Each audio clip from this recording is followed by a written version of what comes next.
seriously, you'd think after like nearly a decade of doing this, I'd be nah. The standard has remained the same.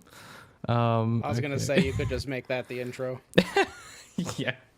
Welcome back to Give Up After 3, a critical analysis of BBC's Sherlock, examining each episode to understand how things went so wrong that fans invented a secret final episode to justify why the show had been bad the whole time. You can find show notes and sources at zeroindent.com/giveupafter3.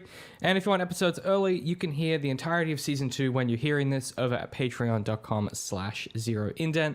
Helps support us and helps us keep doing this obscure content. I'm DC McNeil, author and editor-in-chief at Zero Indent, and I'm joined, as always, by YouTuber Darth. What's up, Darth? How you doing? Hello there. Oh, that's the Obi-Wan. That's the Obi-Wan thing. Yes. Have you always done that? I have not, but I want to start because that's the if you're Star Wars and you're a YouTuber, that's what you got to say.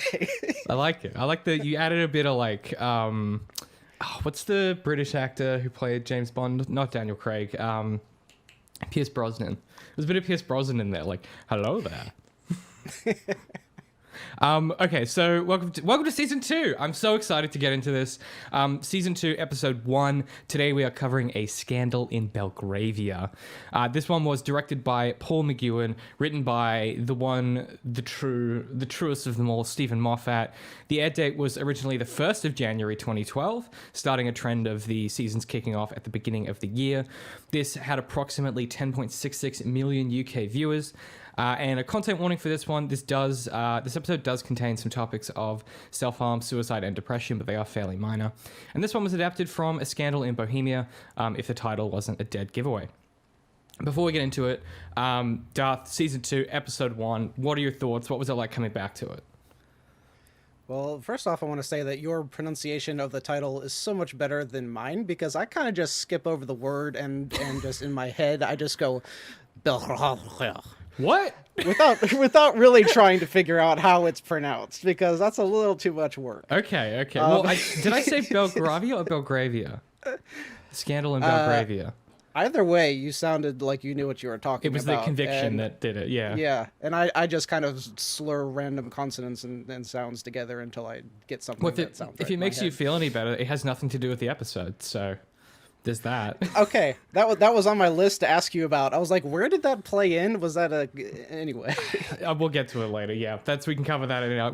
We I don't know what we'll end up calling that segment, but I was for the listener. Darth and I were texting in the lead up to this, and as I was doing some research, I suddenly realized if you Google certain phrases in the show, it brings up answers to mysteries or like spoilers of metas or like different things like that. So I was like, Darth, don't Google anything. Just make a list during the episodes and ask me those. And now I've suddenly had that sinking sensation of like, what if you've written down a question I don't know the answer to? Do we have to Google it live on the show? Incredible. Tell me your thoughts on this one. I should mention too, just for a bit of context before we jump into it. So this was where basically like they got renewed and the budget spiked incredibly. So did the viewership. So this is like the start of the trend of the show becoming big. Is the other context that's probably useful. So I think that this might be my favorite episode. Now I might come back and say that 3 more times before we're done, but as of right now, as far as I remember, I'm going to call this my favorite episode. It was lighthearted and fun and interesting in a way that the previous 3 episodes just were lacking, and I don't know if that's something to do with the budget, so they had more resources to put in. So much of it is just the writing and the way that they plan stuff out and everything, and I don't know how the budget should necessarily affect that unless it just gives them more time to write and shore up everything in the pre-production stage. But whatever it was, everything felt really cohesive, the way that the whole story played out. The intro actually had a bit to do with the entire overarching mystery. Everything felt really solid, and just the tone of it showed the camaraderie that they had been developing off screen, and you get to now see that coming into here, and it was just a fun episode. I hate to agree with you, but I have to. I had a lot of as the naysayer of this show, I had a lot of fun with this one. I pretty much had the same reaction. I think it's a really interesting way to open a season. It's, as you say, it's light. The chemistry of these characters is great. There are some absolutely atrociously written bits of dialogue in this that just like, I think they stand out more for me because the rest of the episode is so good that there are certain lines, and I'll address them as we get to them, that completely suck the oxygen out of the room. But for the most part, this is just a really solid episode. There is some interesting stuff that starts to happen behind the scenes historically at this time, which I really want to get into with this episode, because I think when we talk about the historical context of Sherlock and the things that we were talking about at the end of last season, particularly around user engagement and the mode of people engaging with this text, something that you brought up is this idea of you're either watching this show and engaging with it to engage, or you're watching the show to disengage. And in that disengagement, usually reading of this episode, this is just like a fun, really exciting, it feels effortless in a lot of it. I don't know how else to explain it other than like the story feels effortlessly put together with a few minor kind of clunky bits. And I think that's just a testament to like when Moffat's really focused in and at the top of his game, he can achieve this stuff and do it really well. There are still, of course, a million things that I'm going to point out and draw out of this. Some would say nitpick, and I would argue that's the job of the media crit. But certainly, man, what a great way to open the season. I was dreading, I'll be honest, Darth, I was dreading watching more of the show, because coming off the back of the end of the last season, I was like, because I remembered how this season opens, and I was like, oh, I forgot that they just completely blow the cliffhanger.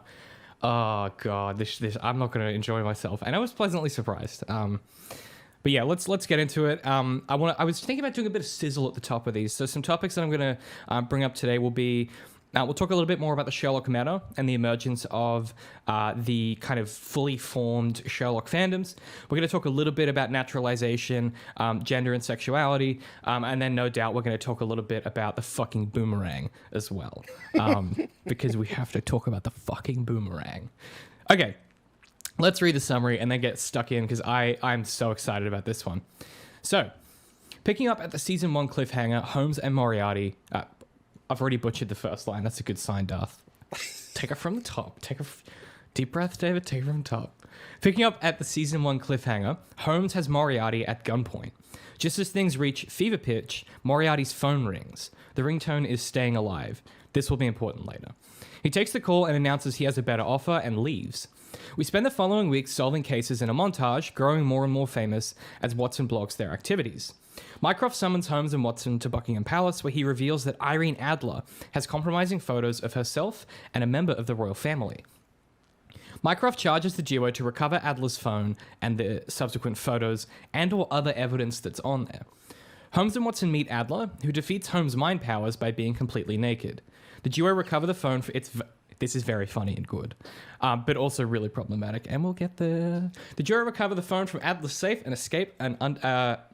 Fucking hell. I need to clearly have had another coffee before I do this. For the listener who's interested, we record these on Sunday mornings my time, which, boy, what a strange scheduling decision to make. The duo recover the phone from Adler's safe and escape an Oh, it's because I've written this wrong, Darth. That's why I'm having trouble. Oh, this is going to be a nightmare to edit together. The duo gets the phone from Adler's safe and escape an attack by some unknown agents. Adler, however, sedates Holmes and makes off with the phone at the last minute.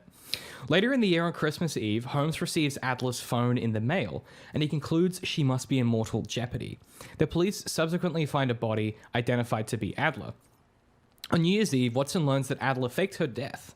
Holmes, having followed Watson, learns of this information as well. When confronted, Adler reveals she is being hunted. In a confusing series of events, Adler provides a cipher recovered from the Ministry of Defense to Holmes, who instantly determines it to be an airline seat allocation. Thus, Holmes meets with his brother, who confirms the government plan to fly a plane of corpses in a bizarre attempt to trick terrorists and foil their plan to attack the plane. This is based on something that actually happened, and we'll get to that. However, as Holmes cracked the code for Adler, and by extension Moriarty, the scheme is over. Adler provides Mycroft a list of demands in exchange for the contents of the phone and her safety, but Holmes decides she is in love with him and deduces the passcode to her phone is SHER, spelling, I am Sherlocked. Now, without her leverage, Irene pleads for protection, but Sherlock and Mycroft turn her down. Some months later, Mycroft informs Watson of Adler's death at the hands of terrorists, though intends to tell Holmes she has entered a witness protection program in America. Holmes asks for Irene's phone and says the last message he received was "Goodbye, Mr. Holmes," suggesting she is dead. In a flashback, we see Holmes, it's not really clear if it's a flashback, that's what all the wikis seem to agree on. In a flashback, we see Holmes save Adler from the terrorists, because this version of Sherlock can do that. And then the episode ends, credits. It's a confusing ending. Two things I want to point out. One, apologies for completely struggling to read English this morning. Two, so I asked a friend of mine who works in phone technology if it's possible to customize a cell phone such that you could sort of change what how the lock screen displays to have that visualization be "I am Sherlocked," and discovered that basically every fan of the show did that to their phone. So it turns out, yes, you can really do that and have your phone say "I am Sherlock" if you so desire. Simply Google "I am Sherlock" phone background, and then there'll be a format for your particular device size still for like iPhone 13s. People are still making these, so that's fun. Okay, let's get stuck in. Let's start with the weird pickup from the season 1 cliffhanger. In the pool area, Jim Moriarty, his snipers are still aimed at Sherlock and Dr. Watson, and who has stated his intention to kill them both, is interrupted by a phone call.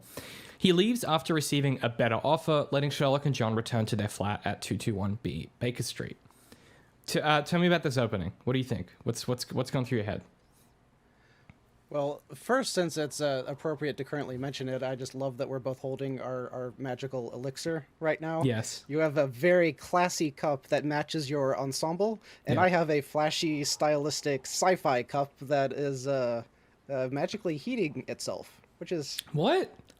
What do you mean? It's pretty cool. It's like got a battery in it. You got a and cup there's from the charge- future? What are you And what are there's you a doing? charging station right here. But I What don't know, the I just thought that was hell? interesting. America really is a different world. Like you guys are like fully in the dystopia already. Like, you know what I mean? Like you're already like 3/5 towards starting a Hunger Games. Yeah, I have so many stories. Like one of my friends was telling me about how we had a discussion about guns in one previous episode, and I was asking him for specifics, and he was telling me about how they were out at the shooting range, and not only were they shooting all of these like machine guns and stuff, but they also had like C4, and they strapped it to race cars and sent the race cars out to blow up the race cars to shoot the C4 to blow them up. Yeah. And that's not just America though. That's Texas America. So that's a different but I assume level. Texas is basically just Mad Max at this point. That's kind of what it sounds like. Like there's like one pocket of civilization, and that's Austin, and the rest of it is just like Mad Max. Which is cool. You know what? I appreciate that you guys have gone full like diesel punk, and that's good for Texas, I guess. Okay, so going into this episode, I don't know how common it is for the recap to so fluidly flow into the episode, and at first I guess it was probably confusing the very first time I saw it, but now I absolutely love it because it's just so fluid. Normally there's a hard break and it takes you out of the action, but there's nothing. It's just straight into it, and then the absurdity of the song that plays on his ringtone, and then the absurdity of everyone's reaction. I really liked the way that this scene played out. The only problem that I had was the question of why, which we come back to so frequently, is why did Moriarty change his mind? Because from what I understand at this point, Sherlock is not famous. This episode shows him becoming famous, but at this point he's still relatively unknown. So theoretically, Irene does not know who he is at this point, and I don't understand what she could have offered him. Because we know he has power, we know he has influence. He threw away the missile plans hang on. showing... Who do you think is calling him? I understood it to be Irene Adler. Interesting, because that is not my understanding. My understanding is that's the setup for later when I don't know how to not spoil this because I know people are following this along. Later on, at the end of season 2, there is a thing that Moriarty has that is a computer program. I thought it was whoever discovered that computer program calling him to offer that to him. what evidence is there to show that? Well, it kind of because to your point, what could Adler be offering him? Doesn't really make any sense that she'd be calling him. Yeah, but within like the context, normally they're not setting up something in one story that relates to something that's going to happen multiple seasons down the road, you know? So like for the most part, when they set up something at the beginning of an episode, it relates to the end of the episode. So, yes. Well, for now. oh, wait, something else that I don't know why I didn't think of this. You literally see her put her phone down. So, it cuts from them in the pool to her putting her phone down, okay. meaning she hung up the call. So it has to be okay, her. that makes sense. That cut for me was so non-contiguous. Like I didn't put that together. So is she calling to say, hey, I've got the that string of alphanumerics from that email account that turns out to be the flight numbers? Is that what she's got? But that wasn't the deal though. Like that was just the proof that the content on the phone was real. So what she was offering him was all of the stuff on the phone that could blackmail the entire British government for all of eternity, right? That's at least that's how I understood it. So it's just a coincidence that this is happening now? So like the entire why of why he took this deal is just confusing, because once you start digging into it, I just don't understand what, because the fact that he threw away the missile plans means that he has a way into the British government if he wants it. So if he doesn't need into the government, he doesn't need money, he doesn't need power, he doesn't need influence, what is she offering him? This is a problem with Moriarty and we talked about the idea of like his particular affectation and the kind of jokeification of these villains. The problem is it's really hard to give these characters motivation, and the way that you hear Moffat talk about this character, you know, he's like, the way that him and Gatiss talk about it, they're like, he's this proper genius and he's completely out of his mind, and it's like you can't have those two things that they don't match. He's either out of his mind or he's a complete genius. Like I think there's this difficulty here with how do you give a character like that a motivation that we find believable? And the answer is they just like don't. Like they just never do. And yeah, it's hard to be like, what does Moriarty want? I will say though, so to your point there, already you can see that this opening is a bit confusing. It is very smooth and it kind of washes over you. But the fact that like in my head I had assumed one thing, we've just kind of gone like, oh no, it's actually this other thing. But even as you unpack that, it doesn't fully give you a direction for what the scene is trying to achieve. This is like probably symptomatic of everything to do with Moriarty, right? Like this is kind of emblematic of the challenges they are going to have in writing this character.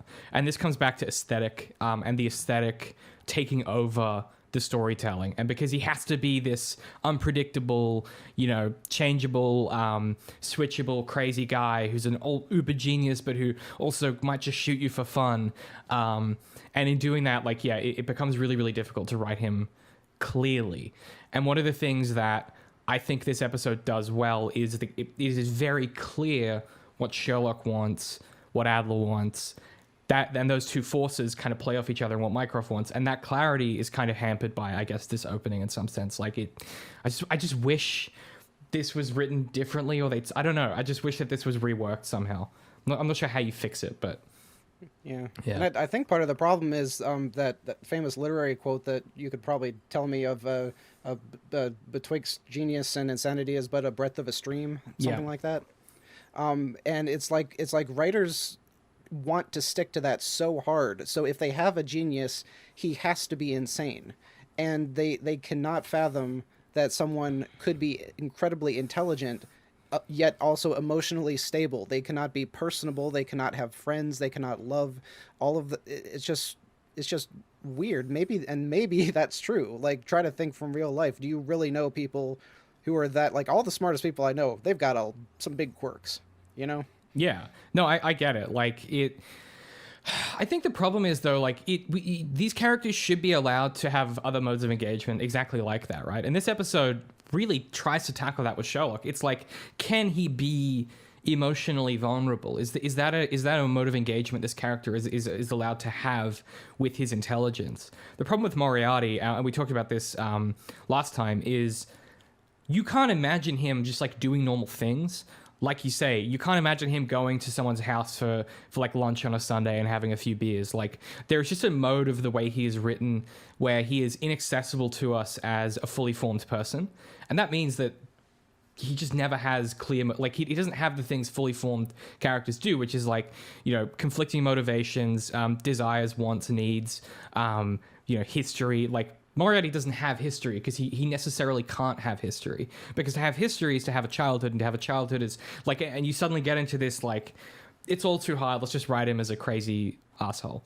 I do want to point out one line I loved from this. Actually, there's 3 lines, because I like the way that Moriarty talks, even though he becomes an impossible problem for the show. So as his phone rings, he says, "Do you mind if I get that?" And then Sherlock replies with a really, really great line of dialogue, which is, "Oh no, please, you've got the rest of your life." Which is just like, it's really clever and it's really simple, and you go, damn, that was cool. What a tough guy Sherlock is. And then as Moriarty's walking out, he says, "If you have what you say you have, I'll make you rich. If you don't, I'll make you into shoes." Which is just, chef's kiss. What a great line of dialogue. And again, like, when Moffat's firing on all cylinders like this, you can feel the aesthetic. It crackles. Like, the chemistry of this writing delivered by these actors is never the problem. These actors consistently hit it out of the park, with the exception of like 2 lines in this episode, which I will point out as we go. But like, I want to be really clear when I'm making criticism of this writing style, and when we talk about the aesthetic kind of waxing and waning over the narrative and the mystery and the detective side of things. The aesthetic is so good that it, like, I get it. Like, I get the tendency of these writers to indulge in this stuff, because it looks fucking awesome. It sounds cool. These actors hit it out of the park. Like, I get the appeal. But we should maybe hold them to a higher standard. So you said before that this transitions really well into the episode, which is the sense that, like, we then get this montage. Do you have anything else on that cold open before we kind of talk about the montage? No, that's pretty much all in that very first section there. It does briefly go into Irene, and I assume, are actually seeing her with the female in question from later. At least that's the implication that I get, but that might not be true. I think that's the idea. Because doesn't she say, "Your Royal Highness"? You're right. Yeah. So there is an interstitial. It's like 10 frames of Irene Adler sort of walking into a room with what seems to be a tied up woman, and she says something like, there's some line of dialogue when she says, you know, "Your Highness." So we'll connect that later.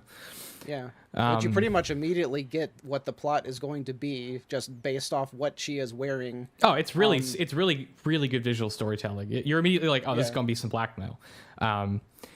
It's unfortunate that sex work in Stephen Moffat's oeuvre of writing is only ever this mode. Like, sex work is only ever this, and it can be nothing else. And we'll talk about that when we get to naturalization and gender. But I think that's really efficient storytelling. Again, punching on all cylinders. Good work, Steve. So in a montage, Sherlock Holmes and Watson solve a number of cases over the following weeks. Holmes does turn down some that bore him, including a man claiming his aunt's ashes are not hers, and 2 girls not allowed to see their dead grandfather. Sherlock and Watson become a minor celebrity due to John's blog. I want to talk about this really briefly and then get into the meat of the episode. One thing that I've observed about this kind of montage is that Moffat does this a lot. And for me, this is a glimpse into a TV show I would pay like a stupid amount of money to watch. Like a weekly Sherlock procedural where it's just these 2 good boys doing cases, solving mysteries, and getting into mischief. I would pay stupid money for that. And I think one of the things I've started doing, as I've been reading a lot more of these books about the detective genre, is I've been reflecting a lot on why Moffat doesn't do this. Because thinking about shows like The Mentalist or Elementary, which I brought up before, it's sort of obvious that this is a better way of structuring this kind of TV show. Like, it suits this kind of chemistry where it's a weekly mystery, they solve it, they grow a little bit, and they get closer as friends, or their relationship changes. And I'm not saying that this format is inherently better, but because across a series of television of like 20 episodes of 40 minutes, we would get to see not what Holmes and Watson become, but how they become this incredible duo. And for my money, stories where characters change in the stories are far more interesting than stories where we're told characters change. Moffat has a tendency of doing this a lot, particularly in his run of Doctor Who. There's a really famous one that H. Bomber Guy talks about, which is at the start of season 9. The episode is actually called Pilot, which is a little clever, where he kind of soft reboots the show, and it starts with the Doctor in this seemingly retired role as this professor in a university. But the thing that's really annoying about that is how he got there would be a really interesting television of TV show. Like, that would be really cool to find out. How does this guy get to the point where he kind of hangs up his time travel hat and settles down into this kind of professor role? Showing us and giving us the experience of characters changing is the work of narrative. And instead, I guess, we get this aesthetic play where through a montage, which is a perfectly fine literary device, we just kind of get told that they have this evolved relationship, that they're minorly famous. And that to me is just, I think it's a limitation of the format of the show, where you look at those other shows, particularly Elementary, where across the season we get a lot of growth and change that ultimately leads up to some kind of climax that gives us a much deeper understanding of these characters and tends to be a bit more engaging as well. So it's just an observation about this device and how it's deployed, I suppose. One interesting thing about this scene is that we had a similar one in a previous episode where it was showing his boredom and how he just like pulls out a gun and starts shooting the wall because he's so bored. But this scene is showing the same thing and how he's bored with the level of clients that he's getting and nothing is interesting, but it's in the tone is entirely different and his reaction to the boredom is entirely different. Mm-hmm.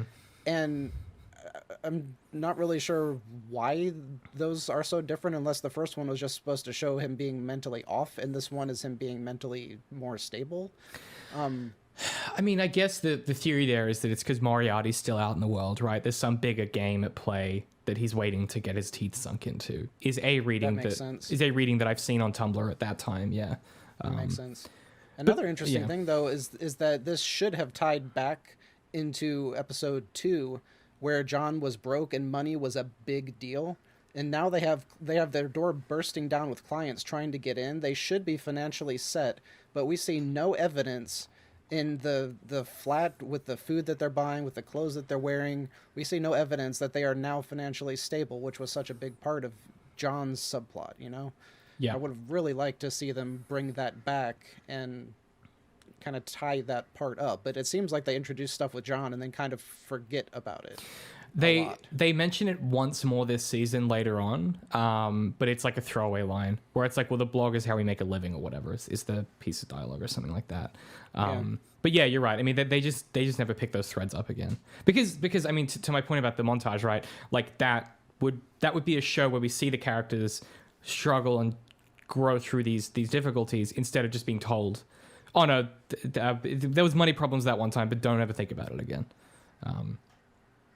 So I want to talk, this is one of my bigger topics. I just think it's a good opportunity because making Sherlock internet famous is a really interesting choice because it kind of mirrors what was happening at the time in reality. I don't think this is like a conscious authorial choice to be like, Sherlock is internet famous in reality. That's the main audience, and we made him internet famous in the show. I think it's a genuine coincidence. But I want to talk briefly about that when we get to Adler and Sherlock and Watson and that kind of trio of characters.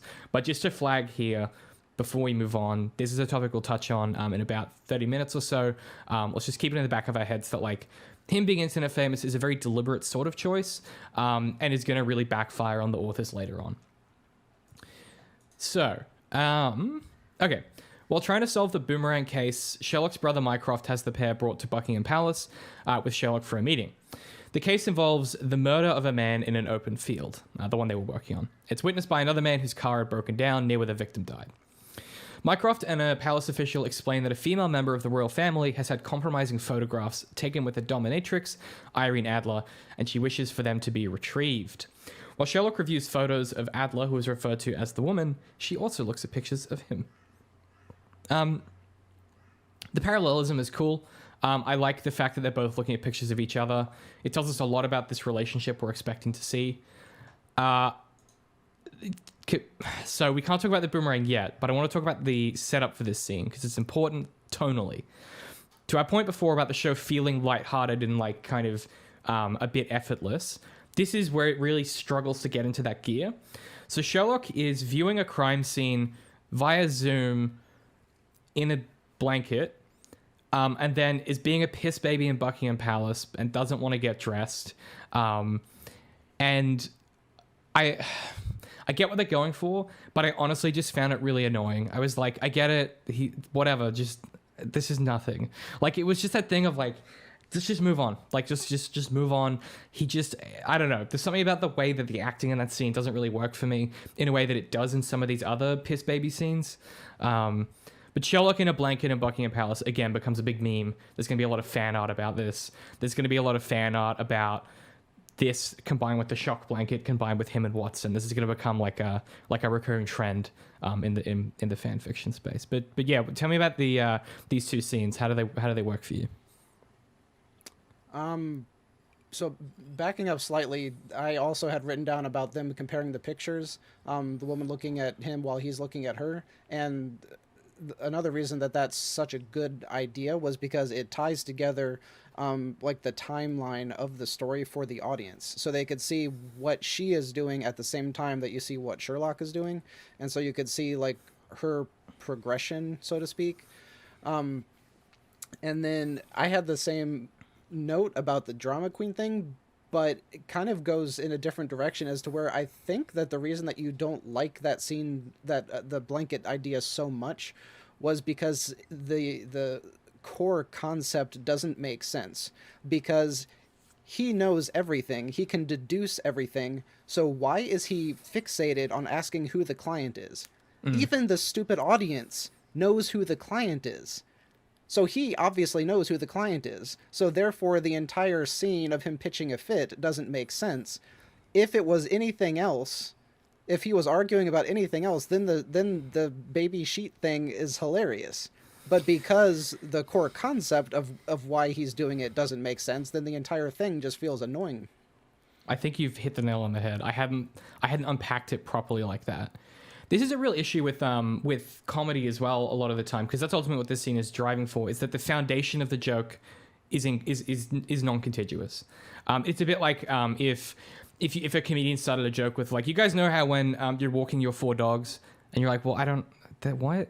Or like the core foundation is so fundamentally wrong that like it just reads weird, and it dings in your brain as weird.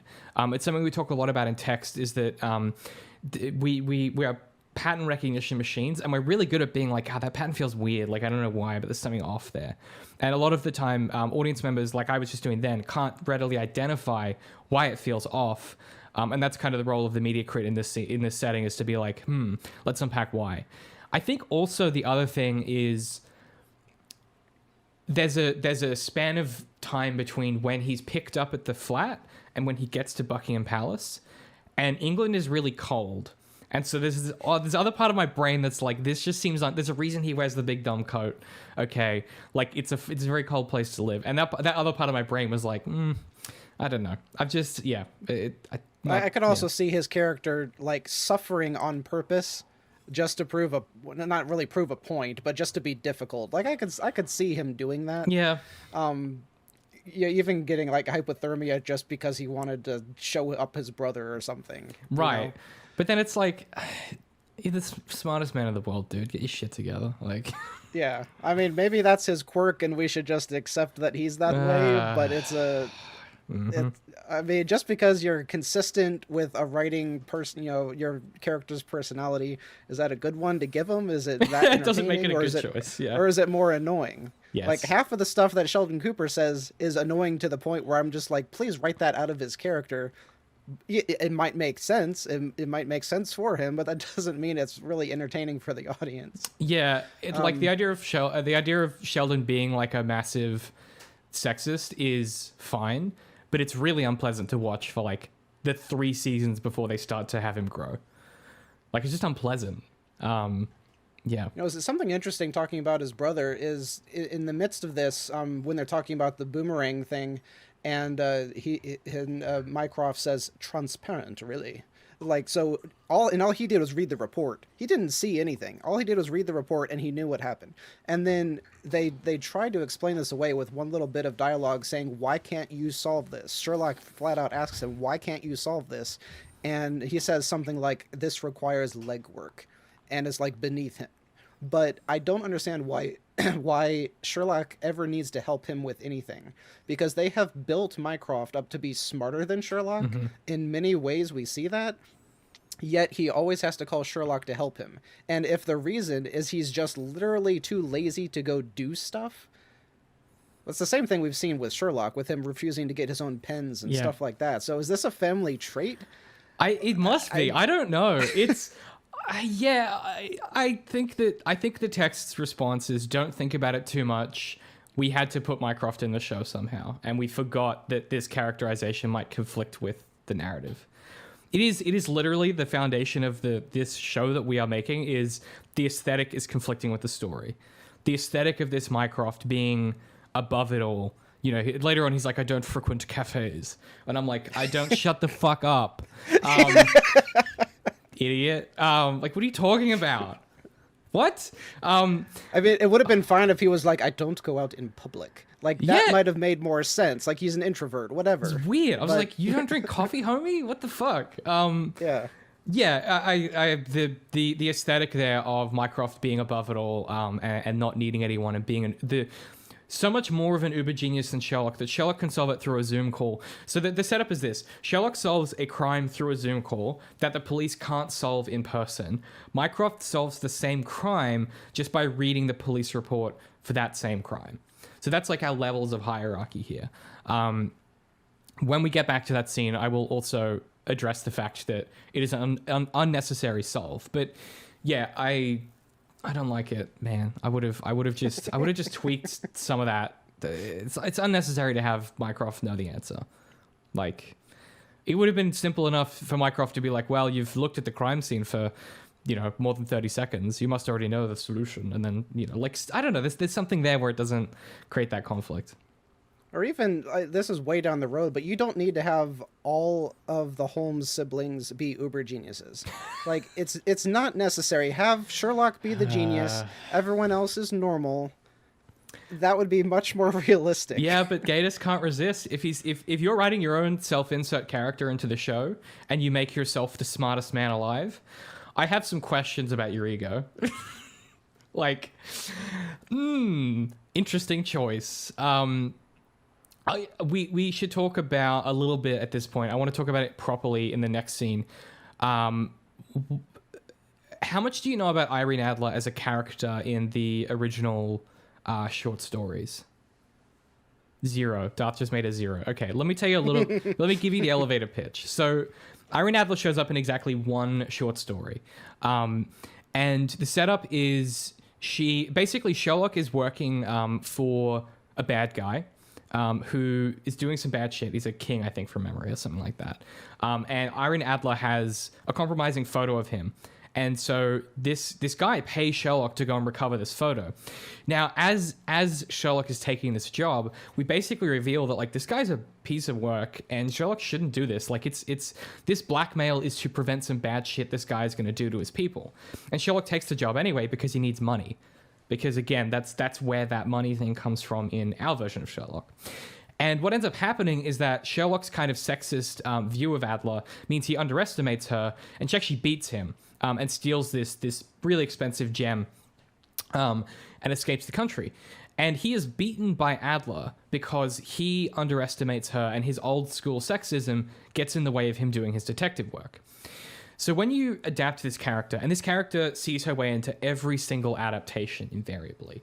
The Warner Brothers version with Robert Downey Jr., she's in the first film. In the Elementary version, in a fucking mind-bogglingly brilliant writing choice, Irene Adler is also Moriarty. It's fucking genius. There are some really great adaptations of this character.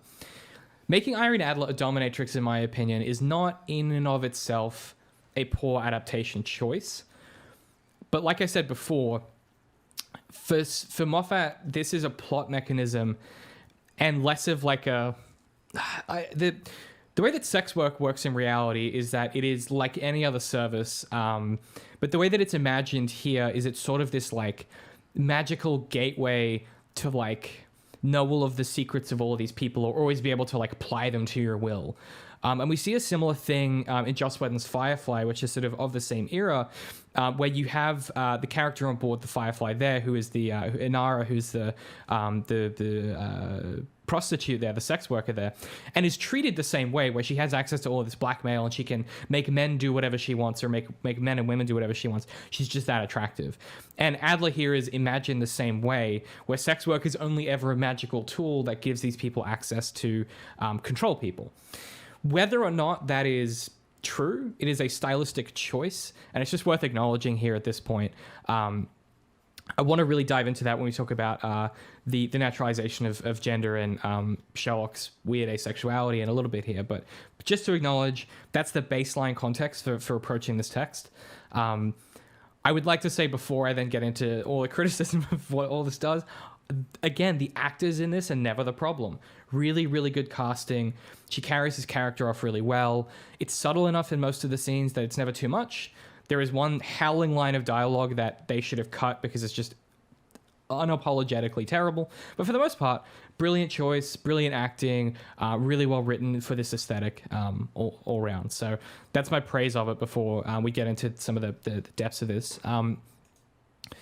Did you have anything else on, I guess, our movement to the palace, that scene, taking the job, and I guess the boys then being charged with heading to Adler's home? I don't really know when this will get brought up again, but something that you had just mentioned about her original character was that Sherlock underestimated her because she was a female. And I wonder if they took that same idea much later on with Moriarty and Molly. And like one of the big reasons that they succeed in the final encounter is because Moriarty underestimates how important Molly was. And I think Sherlock even says that you were the reason that we won was because he underestimated you. Yes. And I wonder if that was very intentional, or if that was just these writers being, I don't know. I mean, whether or not it's intentional, it has a certain effect on the text, which is Molly, for the most part, who's one of my favorite characters, gets to be a player and gets to be a participant actively in the story because of that choice. And I think I really appreciate that happens, whether or not it was, again, intentional. When we get to season 3, we'll talk about Death of the Author in a lot of detail, but yeah, it's interesting. Again, Moffat has a complex relationship with gender. It kind of weaves throughout his work. I mean, from the jump in Coupling, his sort of first big, it was a sitcom that he wrote. That's a lot about dating and sexuality. And one of the things that is curious about, there's a topic in his work. I don't want to say topic makes it sound like it's a formal choice. Women who are smart and duplicitous, in the sense of like Adler is duplicitous, she has multiple faces, she can manipulate people, are almost always bisexual. And it's a really interesting choice for Steve that I think is a subconscious one. We'll get into it when we talk about some of the stuff way later on in the show. But there is something that happens with his first wife during the writing of Coupling that maybe speaks to some of this. Little sizzle for later. So Sherlock and John visit Adler's home, attempting to use deception to get inside. However, Adler is expecting them, and after considering possible outfits, she appears fully made up but completely naked. Sherlock's uber brain powers are consequently unable to deduce anything about her. Okay, so... boy. All right. I really like the concept of this scene. Okay, I really like the idea that it's unclear if Sherlock's supervision is failing because she's not wearing any clothes or because he genuinely doesn't know how to handle a naked woman. Like, I really enjoy the fact that that's never made clear. Like, it's like, is it because there's no detail, or is it because she's naked and his brain is just like, poof. Yes. I'm just over here laughing at, like, we have entered the scene with a naked woman. I really like the concept of this scene. Don't clip that out of context. Do not clip that out of context. I actually really like it there's a naked woman. That's my biggest favorite thing about this show. But no, I love the idea that she called it her battle dress. I don't know if that's cliche or whatever, but it was not what I was expecting. I I don't know why, but the idiot in me was expecting like literal metal armor, and I just thought that would have been. I just thought So it was. really. I don't know. It was a bit lame, but I was like, yeah, whatever. Like, it was goofy more than anything. I was like, you could have just Yeah. armor. I would have tweaked that line maybe, but yeah. I love the alternate version where she's in like a full like chainmail knight costume or something with like a sword, you know. But the interesting thing to me was like our interpretations of that read seemed like completely the opposite, because the way that it played out, it was him being unable to read her had nothing to do with her being nude. In my read, it was that she was not giving anything away, and I think that was part of why they had all of those bits of dialogue about a mask. She says it when she pulls off the thing that shows that he's a preacher or whatever, and no matter how hard you try, a disguise is always a mask or whatever. Mm-hmm. And I think that was supposed to be the point of what they were showing there, was that she had nothing to hide. Whereas all of the stuff that he was seeing on John's face and John's clothes and everything, it was like either everything she had was right there to be seen, so she wasn't hiding anything, therefore there wasn't anything to deduce, or it was the opposite, and she had such a perfect mask that he had nothing to deduce. But there wasn't anything that I saw in the actor's read of the scene that made me think that he was nervous and that the nudity played at all into his lack of ability in order to read her. Interesting. That is fascinating. I mean, those both seem like valid readings to me. But that's really interesting that we read that completely differently. Yeah. It's possible that nude women make me nervous as well, and so that's my reading, you know. But like, it's one of those things of like there's an element of when I first saw this, there were like that. I think that reading has influenced my current reading. Like when I was 15 or 16 or however old I would have been, that would have changed the way that I interpret it this time, because that's always been my interpretation, is that question of like, is it because she's not wearing anything and there's nothing to read, or is it because his brain just completely exploded? Yeah, I mean, you have to look at the scene like 4 different times before you even start paying attention to the dialogue in the first place. Which is because such a good scene. Woman. It's and the thing I noticed this time that I never noticed before is she knew that Watson would be uncomfortable, and so knew that Sherlock would give her his coat, which is such a power move. Like the way that I read that was like, you know, if she is this master manipulator, that was all part of her play, which I just thought was cool. If one chooses to read it that way. So we should talk about okay, do you have any more notes on that scene before I jump into, I guess, the results of this scene for the audience? No, the next bit I have is about the American operatives. Although the solve for finding the safe, I thought that was so well done. Yeah. All of that, the camera work, the acting, the dialogue, everything flowed together really well. Yeah, and that's a scene lifted almost entirely from the original short story. It's good. I also like the idea of Watson knowing to pull the fire alarm. Like they had pre-planned this. They've done this kind of thing before. Again, I would have loved to see the show where we get to see them develop those relationships, but still cool. I want to talk about the meta and the results of this scene on the audience and the historical contextualization. I will talk about Vatican Cameos once we've done that, because that is another one that I was hoping, that was the thing that I was hoping you wouldn't Google, if it's any consolation. So, okay, one of the results of this scene is, I suppose of this season, particularly this opening, is because the previous season ended with a cliffhanger. There was this kind of core audience on Tumblr and Reddit who were trying to guess what would happen, like what all was going on, how Sherlock was going to get out of it. And this thing started to happen where people basically scoured the previous 3 episodes theorizing, right? There was a whole year between these episodes. And so a lot of fans started to develop what ended up being called metas, which is something I mentioned last season.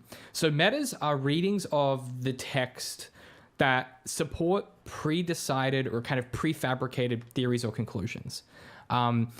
Now, I should mention at the top here, I don't think this is a bad way to read text. I will talk about the results of reading text this way throughout the rest of the show. But one thing that is critical to understand is that metas usually involve deliberately reading a text in an antagonistic way, which is to say reading a text in a way that consciously and actively dismisses both authorial intent and or the text content itself. I'll give you an example in a second, but were you aware of any of this at the time? Like, was this on your radar, or were you just watching the show blissfully unaware? Yeah, I'd have to talk with my brother, who has a much better memory of when we first started watching this. I don't know if it was actively coming out or if the entire thing had already been out and we were retroactively watching it, all 9 whatever episodes straight through. And I completely missed out on all of the real world ramifications. Like, my brother was talking about how, like, he went to our college campus that is, like, literally 10 minutes away from us. We got a huge college right by us.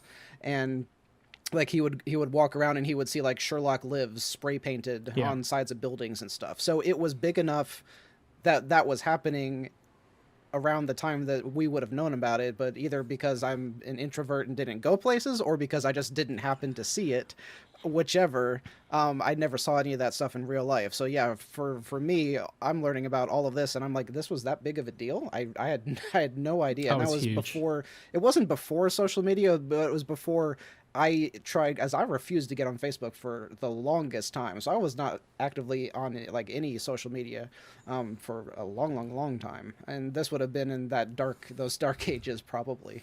Well, it's an interesting different era of social media as well. I mean, the Tumblr era of this it's a particular point in history, this Super Wholock era, where Supernatural, Doctor Who, and Sherlock are the biggest fandoms on Tumblr. And they develop these kind of insulated pockets of sub-communities within them, which are where these metas end up forming. As an example, this is from a Sherlock study, which is a blog I'm going to reference a lot throughout this show. It's one of the blogs that I followed at the time, and it just contains a lot of really interesting historical context. So I just want to read you a really quick example of the way that these things are framed. This is a quote from it's the first thing that you read when you click on Getting Started in Sherlock Matters. Quote, Sherlock BBC lesson number 1. When Moffat and Gatiss give to Sherlock the line, Moriarty is dead, no question, you should definitely question it, end quote. Really simple snapshot of the way this thinking works, where the show is like, hey, this character's dead. And they're like, no, but the show keeps teasing he's not dead. He can't be dead. You should, so it's this kind of, this when I say antagonistic reading, that's exactly what I mean. They are literally saying, the text says this, and I'm choosing to read it the opposite way. Other metas are a lot more intricate and complex than a simple statement like this. Some of them involve, like, layering multiple theories on top of one another that create new interpretations. Some of them are just, like, so complex that it's almost like you sort of have to read 10 or 12 other metas to understand them. So I want to read to you a bit about, when we're talking about Adler and this scene, a topic that it raises in the fandom is this question of whether or not Sherlock is asexual. Because a lot of ace people at the time really are glad to see that this character is asexual. They feel represented in some sense. And this episode was a real conflicting piece of data for that reading, because they were like, well, but is he sexual or not? And then you had this other side of the fandom who were like, well, actually, he's homosexual. Him and Watson have this homosexual relationship or this homosexual attraction. And you had a whole other side of the matter that was like, no, him and Adler obviously are attracted to each other. He's sexually attracted to her. So what's complicated is that there are a lot of people praising the show for rendering this kind of asexual version of Sherlock. And the popular reading there is that his collapse in front of Adler is that given he's asexual, it's the reading that you described, which is there's just no data there. She's protected herself so well. And so a lot of people agree with that reading. What becomes complicated is they start to, as this show becomes more and more famous, they start to interview these actors and the showrunners. And so in an interview with IndieWire, Cumberbatch himself, who plays Sherlock, talks on this topic. So the interviewer asks, quote, "Given she wasn't around in the first season, how did you wrap your head around Sherlock's non-existent sex drive?" End quote. The her there, or the she there is Adler. So how did you wrap your head around Sherlock's non-existent sex drive? Then Cumberbatch says, quote, "Well, I see no reason at all why he shouldn't be sexual. Everyone recruited him to their perspective, their interpretation. I've had asexuals come up to me and thank me for representing asexuals. That's really what it is. Not every man has a sex drive that needs to be attended to. Like a lot of things in his life where he's purposely dehumanized himself, it's to do with not wanting the stuff that is time-wasting, that's messy. That goes for certain relationships as well as sexual intimacy. He's the ultimate outsider hero. He's very different, an odd entity. To the Victorian eye, he's an eccentric, but I think he has purposely repressed those things. So in my mind, the idea, as in the original books, is it's born out of how he views women and humanity in general. As a child, I think he basically really did put all that stuff aside. In this series, it's about him coming to terms with the fact that he can do a better job if he has a little bit of morality, feeling, and emotion. To be able to play with those feelings without necessarily being taken over by them. I think that enriches the character." End quote. So the character, the actor playing the character of Sherlock is like, I don't think he's asexual. I just think he is too busy. It's the reading that you kind of described last season. It's like he just doesn't engage with the stuff because he chooses not to. This throws a real spanner in the whole internet. This is like a real tipping point for people losing their goddamn minds. Because the claim is made by the man who plays the character. Readers go, that's not right. I'm going to actually continue with my own meta or my own headcanon because it serves my userly engagement with the text. Which in some way Cumberbatch is acknowledging with that comment there about like people are bringing their own reading to the text. So, I want to, at this juncture, because I think it will serve us really well historically, present to you an example of a meta that was around as a result of this episode. So through the Wayback Machine, which is a piece of magical internet technology, I was able to grab one of the key metas that surfaced at that time. And this is by the user on Tumblr, Loudest Subtext in Television. That's their screen name. So I'm going to read this to you and ask you what you think. So I'll read you the question. So the way that Tumblr works, for those who are unaware, is you can submit questions to a user's blog, and they can reply to them, and the reply gets posted as a post on the blog. Now, you can choose to ask as a user, or you can ask anonymously as well. So anon is a really common term in Tumblr. So if I use that moving forward, anon just refers to an anonymous question asker on somebody's blog. So Anon asks, quote, "Would you happen to know why we keep seeing Sherlock's smoking habit fluctuate? In the first series, he has quit. In series 2, it seems like he may have relapsed after a scandal in Bohemia and is going cold turkey in... The fuck does HOB stand for? Hounds of Baskerville. As he's going cold turkey in Hounds of Baskerville. Yeah, that's right, because he's quitting next episode. Then in series 3, you have him trying to quit again and smoking with Mycroft. Is there a deeper meaning or is it just a plot point?" End quote. So, I want to talk about a few interesting things related to some topics we addressed last season. Before I do that, did you even notice the smoking, or is it just like whatever? Because for me, it was like whatever, and then when they pointed it out, I was like, oh yeah, that is interesting. Granted, I have never intentionally analyzed all of the smoking scenes to see how to see if they actually all fit together, but in the back of my mind, it made sense because smoking is an incredibly difficult habit to quit, and some people never truly quit. They might just have like one a year or whatever to give them that little kick, that little dose of all of the drugs and the dopamine and blah, blah, blah. So everything that they did, his brother having a cigarette with him on New Year's Eve or Christmas or whatever it was, and him starting and stopping and being on the patch and then being off the patch, all of that tracked logically enough that I never really thought about if there was any other possible read to that, Yeah, which is presumably what the authors were doing. They were like, he has a smoking problem. It's an interesting device. We're just going to use that when we need to. And that could have been a stand-in for his drug use, because they mentioned that in the very first episode, and then it almost never comes up again aside from like one major plot point. Yes. Which is also the dumbest major plot point. Oh, we'll get there. Season 4, baby. We'll get there. So I want to talk about the something that's happening in this question is some really interesting naturalization. So, and when we talk about naturalization, for those from last season, if you don't recall, naturalization is basically that process of rendering information in such a way that ideologically things are always assumed to have been true.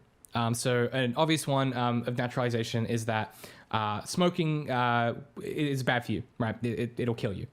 We have naturalized that as an idea in society now as a result of enough ideology and information being disseminated. So I want to call out a few things in the framing of this question and its naturalization before we get to the response from the blog. So I want to just call out the fact that notice the way the question asker implies that Sherlock is a real person who is smoking off screen or changing his habits off screen. Like there is this sense of that by the definition of this question, they are implying a developed continuity of behavior as if Sherlock is like a living person with agency. Quote, in the first series, he has quit. In series 2, it seems like he may have relapsed and is going cold turkey, quote. The last part of the question then betrays the lack of comprehension of text as constructed object. And text as constructed object is a thing that people on Tumblr about Sherlock, about Doctor Who, about Supernatural will continue to reject as the way text is made. They will continue to read text as if it is a living, breathing space where these characters are real people who aren't constructed in service of the narratives of these texts. We'll talk about that a lot in season 4. And the last part of that question there is, quote, is there a deeper meaning or is it just a plot point? Is there a deeper meaning or is it just a plot point? Meaning is made by character and plot. Like, meaning making is derived from understanding the events of plot and your emotional reaction to them. These are not exclusive concepts. The idea of deeper meaning and a plot point, you can't pull those apart in this way. That is not how text functions as a mode of understanding emotions and reacting to emotions. Like, I'm not trying to dunk on this anonymous user for misunderstanding like what text is, but I want to try and illustrate the ideology of these communities. This notion that Sherlock and John and Moriarty and Molly, there is a deeper meaning to their actions and behaviors that is absent the text they are present in. The idea that they are behaving for reasons other than to tell the story they're in. Necessarily, characters do things in stories because of the stories they're in. That is how text works. That's why fanfiction is like the other thing. So fanfiction is that, where you can actually take a character and you can have meaning making happen absent the plot. But in the text itself, you literally, like by definition, cannot have these two things be separate. Deeper meaning and plot are interrelated in a way that is like so fundamental of an understanding of text that this will become the biggest challenge to this audience, and a big part of why when we talk about the theorization of that final secret episode, it's a big part of why anybody who studied literature or just like read a lot of books takes one look at that whole scenario and goes, oh, you guys just like, there's a bunch of kids who haven't really had a proper education about this stuff in this constant feedback loop in this echo chamber. So I want to give you Loudest Subtext and Television's response to this question around the smoking, which I'm going to try and summarize because it's like 4 pages long. So the summary is this, and to your point about never analyzing the smoking scenes, they have done that, and I'll read this to you and deliver you their conclusion, and I would love to know what you think. So Sherlock starts smoking after the pool incident, right? So after the pool incident, as he finds John's willingness to die for him, complicating his worldview that caring is a disadvantage, right? Because, John grabs Moriarty and he's like, just run, Sherlock, I'll blow him up kind of thing. Or just shoot him and we'll both die or whatever. Sherlock has been obsessing over John, which is why he gets a copy of John's birth certificate to find out his middle name. Sherlock doesn't smoke in the morgue with Mycroft because of Irene. He's been smoking all along about Watson.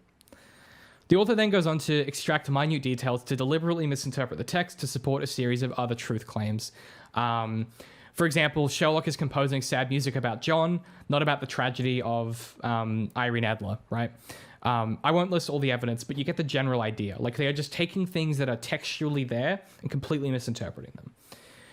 The idea then is that, and just stay with me, the conclusion of this is, quote, Sherlock knows John Sherlock knows John thinks he is a heartless asshole. He tells Moriarty this as much as at the pool scene. And that John is straight, right? He has the girlfriends. There's this note about like the straight porn on his computer. And the comment here is like, John would be stupid enough to look at gay porn with Sherlock always guessing his passwords. So he's looking at straight porn, but not gay porn because Sherlock might guess his passwords. He then goes on to say, there's no point to even entertaining the idea that Sherlock can never really face what he's feeling with John. Quote. And the phrase that stands out, so the idea is that, like, it's so complicated. The idea is that John knows Sherlock thinks, John thinks he's an asshole. So John is aware of Sherlock's perception of... So the idea is that John is aware that Sherlock believes John thinks he's a dick, is the idea. So John is deliberately not giving Sherlock any evidence to suggest that that John is sexually attracted to him, because he doesn't want to complicate the struggle that Sherlock is already going through, because he can see Sherlock is smoking about him. The phrase that stands out to me here is, quote, like John would be stupid enough to look at gay porn with Sherlock always guessing his password, quote. Because this naturalizes four things at once. First, that John wants to look at gay porn. Second, that John is constantly manipulating and mediating his own behavior in order to avoid Sherlock's suspicion or to take care of Sherlock. Third is that Sherlock guesses John's passwords off screen. Again, these are not real people. What we see in what is implied is what we get. And finally, that sexual attraction is linear in this sense, which is to say characters are either are or are not sexually attracted to each other, and it's about perception and self-denial of that attraction. Not that one can grow to become sexually attracted to someone, or vice versa, but that these things are linear. They are either it's a Boolean, it's true or false. In the actual text, to be very clear, Sherlock is attracted to Adler and is unsure how to handle this revelation as it contradicts his philosophy and general asexuality, aloofness, or whatever. I'm going to try and read you the full conclusion, and then I just want to hear, because I've been watching your face when I've been doing this, and it's a whole fucking wild ride, okay? So, in the text itself, Sherlock is composing sad music because he's sad about Irene, or he feels complicated about it. And also composing music is really therapeutic. He smokes because he's sad about Adler.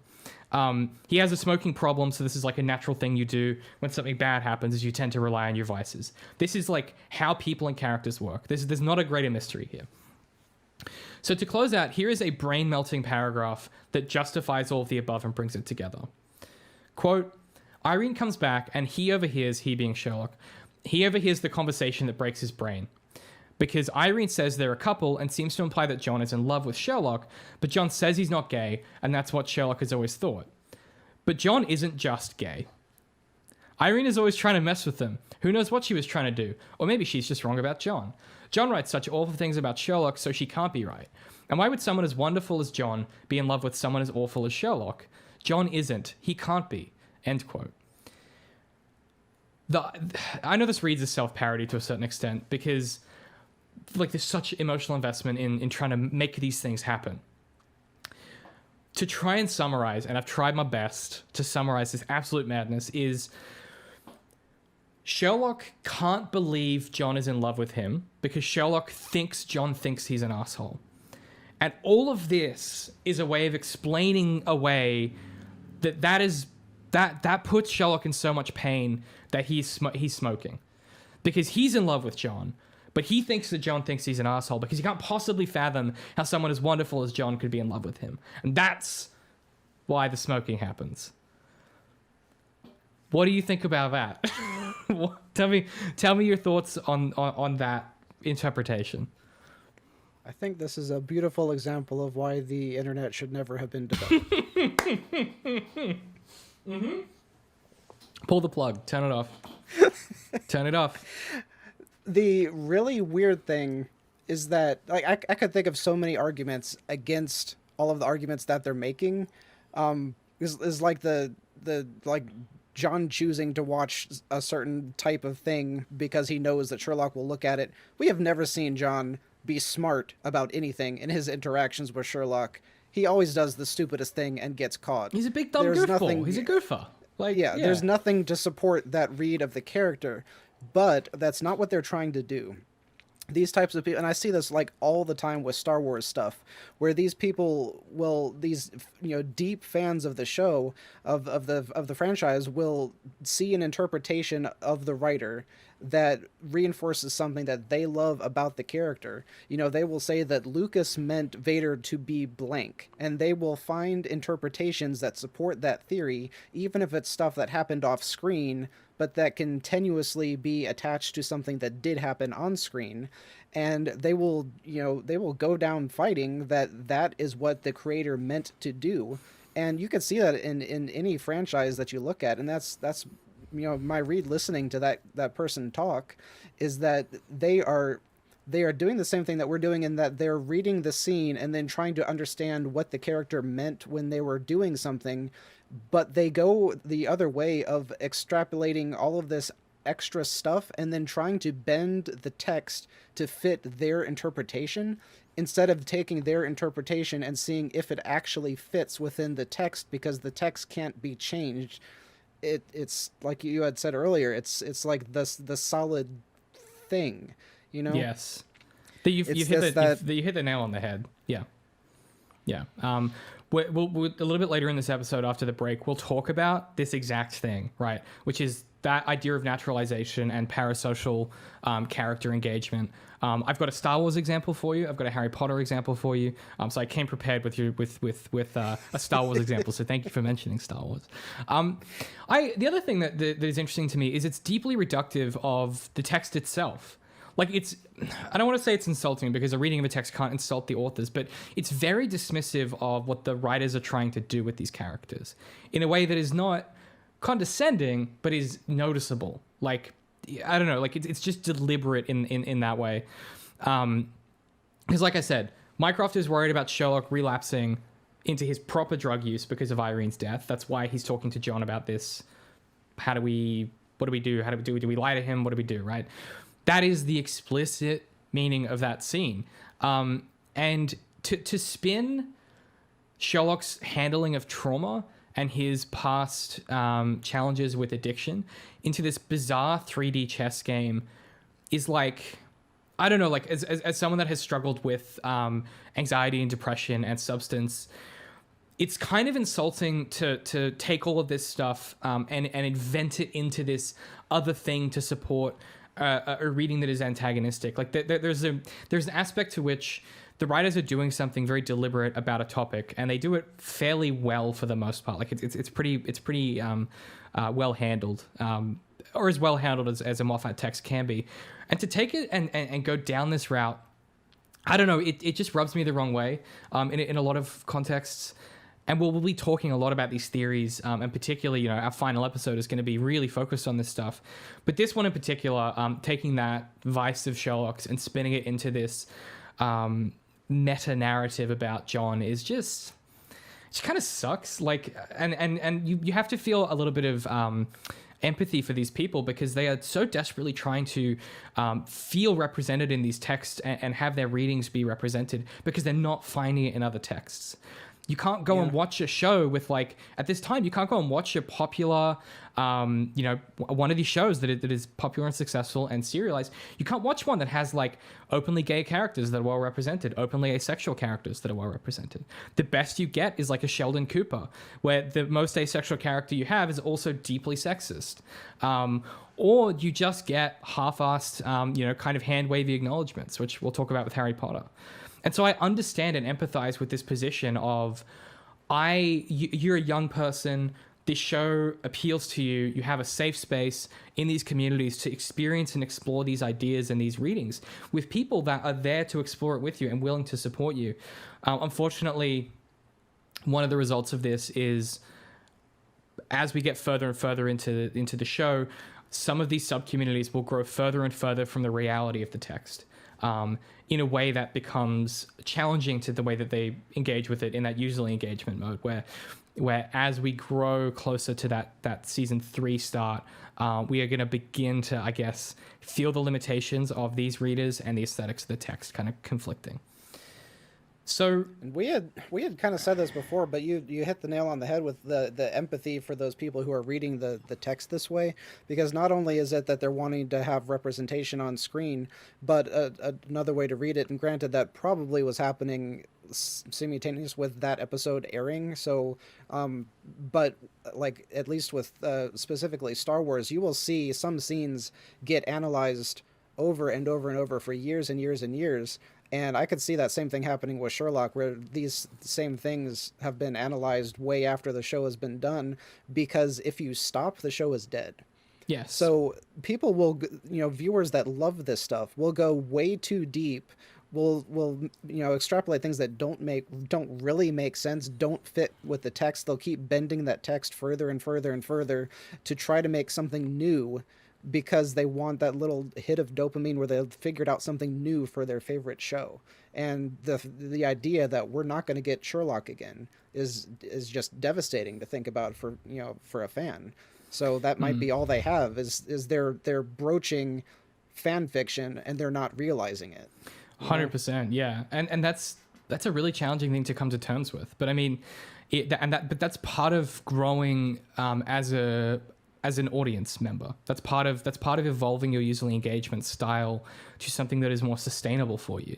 And that just comes with like, the kind of thing that we do, or Waypoint or Range Touch, these outlets, Bad End, right, Bullet Points Monthly, the contemporary literary space of this kind of deconstruction and analysis is the way that is a pathway for those users to learn to engage with text differently, and to learn to engage with it in a healthier and more sustainable way. Because text ultimately, like when we text as a constructed object, is a fundamental requirement to engage with text in a sustainable way. Because text as a constructed object means that you escape things like, I didn't like The Last Jedi because such and such a reason. When those such and such a reasons have nothing to do with the text itself, right? That's what you see on the internet, is these violent emotional outbursts of, I didn't like it because it had a woman in it, or had a black man, or whatever it is. Those violent outbursts are a result of these people not learning how to have that sustainable and healthy engagement with text. And so when I see people like that, I feel deeply sorry for them, because usually that also means that they don't have a healthy and sustainable relationship with the other aspects of their life. It's people who are like that don't just have, it's not just like Star Wars, right? There will be that kind of toxic reaction and those violent emotional outbursts. The chances are they are not contained to their reaction to media. Those kinds of people likely don't have great relationships in the rest of their life. And one of the things I've always said is that, you read nonfiction to learn about the world, and you read fiction to learn about yourself. And learning to read fiction well is a great way to begin to examine yourself through a safe lens, right? Looking at a text and being like, I reacted to that emotionally in a safe way, in a dissociated way, is a great way to begin to evolve and become more vulnerable. I want to be really clear. Some of this stuff does read as self-parody, and when we get into some of the other stuff later, it does borderline get into like some kind of offensive suppositions about gender and sexuality and expression. But I do feel for where these people are coming from. And I had a similar relationship to Doctor Who at the time, to the point where, but as an author and a writer who was studying writing, I guess I escaped it just enough that I never quite got fully pulled in. But it was a pretty close thing. And indeed, the relationships in my personal life were similarly toxic in repeatable ways. And so I completely get where these people are coming from. Just to circle us back before the break, so after several rounds of banter between Sherlock and Adler, John sets off the fire alarm, and Sherlock is able to determine the location of Adler's safe, because she looks at it as the fire alarm goes off, where there's where he grabs the camera phone that has all the information on it. So now I must ask you, Darth, what do you think Vatican Cameos means? Okay. I did look this up, but it was like 6 years ago or something, so I actually don't remember. Okay. Do you want to take a guess? It is a tribe in South Africa, and they hunt with spears. Okay, so Yeah, I got you got nothing. You got absolutely nothing. Okay, so Yeah. this one's interesting because there are two answers, and I want you to guess which one's true. Okay, one of them is a made up fact by Sherlock fans. The other one is a thing that's true. So one is that this is a reference to The Hounds of Baskerville, where Sherlock offhandedly mentions that he worked on a case to do with Vatican Cameos. That's thing one, offhanded reference in a Sherlock short story. The other one is that Vatican Cameos was an old code word in World War II that military officers would say when somebody with a gun who wasn't a British soldier walked into the room to let other people know that they were armed without giving away the fact that they knew that. I want to So- go with 2, but it's got to be 1. Yeah, it is one. It is one. Per the original text, quote, Dr. Mortimer refilled his paper and replaced it in his pocket. Those are the facts, Mr. Holmes, in connection with the death of Sir Charles Baskerville. I must thank you, said Sherlock Holmes, for calling my attention to a case which certainly presents some features of interest. I had observed some newspaper comments at the time, but I was exceedingly preoccupied by that little affair of the Vatican Cameos, and in my anxiety to oblige the Pope, I lost touch with several interesting English cases. End quote. And so this, my dear listener, is my Moffat moment of the episode. Because this cool phrase of like, it's just a throwaway line, it doesn't mean anything, okay, this just whatever, it's from the original text, becomes this big meme, and people are like, Vatican Cameos, it's on t-shirts, it's on mugs, okay? It's a clever reference for those in the know, but for everybody else, it's completely meaningless. But what I do like about it is that it implies these characters have developed this kind of procedure over time. This implies that Watson and Holmes have done this stuff before. But it would have been good to see that, develop in the show instead of just being told it. But I will give it that. It does work in the context of this relationship. Now, one reason that I don't really, to me, it did not matter what the word was, that could have been complete, utter gibberish that he made up. It sounded Latin. I figured it might have had some origin, but it did not matter. And the reason that it seemed like completely logical to me that they would have this code word that means do X, Y, Z within 2 seconds, it's like me and my friends, we have that. We have a code word that is like, if this word is said, you have to do immediately whatever they tell you to do because this is like a life or death moment. So if I have that in real life, then it made total sense that they have one in this actual life or death situation where they're doing this stuff all the time. Add that to the column of America really is a wasteland. That's the most I cannot believe. We should have just started a different show about you telling me the buck wild shit that you have to do in your country. No, okay. Just to make you feel a little bit better, the one and only time that has been used in our friend group was when my buddy was trying to get me to eat a taco, and I thought he had poisoned it. That doesn't make me feel better at all. Well, not poison. Like, I thought he had put hot sauce in it, and I didn't believe him. And he was like, "No, code word, eat the taco. It's okay." Oh so that's the only time it's actually been used was for food. Well, that's helpful. It's still America, but Fucking now we're hell. just fatties. Yeah. Insane. I honestly. Okay, so several American operatives appear and hold Sherlock, John, and Adler at gunpoint. They demand that Sherlock opens the safe, which he doesn't know the password to. He's going to shoot. He's like, listen, I'll shoot Adler if you don't bloody open that safe.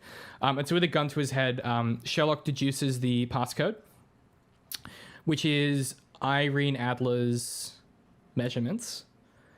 Sherlock also realizes the safe is booby-trapped and gets out of the way, which then kills one of the assailants, and that's when you get the Vatican Cameos, and they manage to disarm and beat these guys up. So the code being Irene's measurements is technically clever. I get it. It's the only data Sherlock could have possibly read from her. It also proves to Adler, it becomes supporting evidence in Adler's mind that he was looking at her sexually. Whether or not that's true, we'll talk about it at the end of the episode. I'm not interested whether it's true. That is Adler's interpretation of him gathering this data. I also want to say that the ramping slow motion, a la like Zack Snyder, in this scene is awesome. Like, you can feel the jump in budget. This action's really slick. I like it. So yeah, the safe being booby-trapped and the measurements, thoughts, feelings, emotions. I have a lot to say about this scene, but something that just popped into my head is unless Like, Sherlock has categorized all 42 brands of marijuana or whatever. Like, he's done all of this different study, and that's the only reason that he is able to instantly know stuff. So the only way he could have known her measurements by looking is if he had frequently gone and measured naked women, so he knew how to take measurements by sight. It's I don't possible. think that happened. Listen, Maybe. but again, He's just flipping through magazines, and I don't know. but that yes, yeah, you're right. It doesn't make a lot of sense. Yeah, but still, I'm like you said, I'll accept that it didn't really bug me. What bugged me the most about this scene was John, and I've said this every single time they have an action sequence, is they ruin his character yet another time. Every time. Like, the Vatican Cameos thing was awesome, and all John did was it gave him the clue to duck down, and he literally stayed there, ducked down on the floor while his parents beat up the bad guys. Like, he's the soldier, and he hid on the floor while Sherlock, the woman, beat up a bad guy, took his gun, and John is still there on the floor.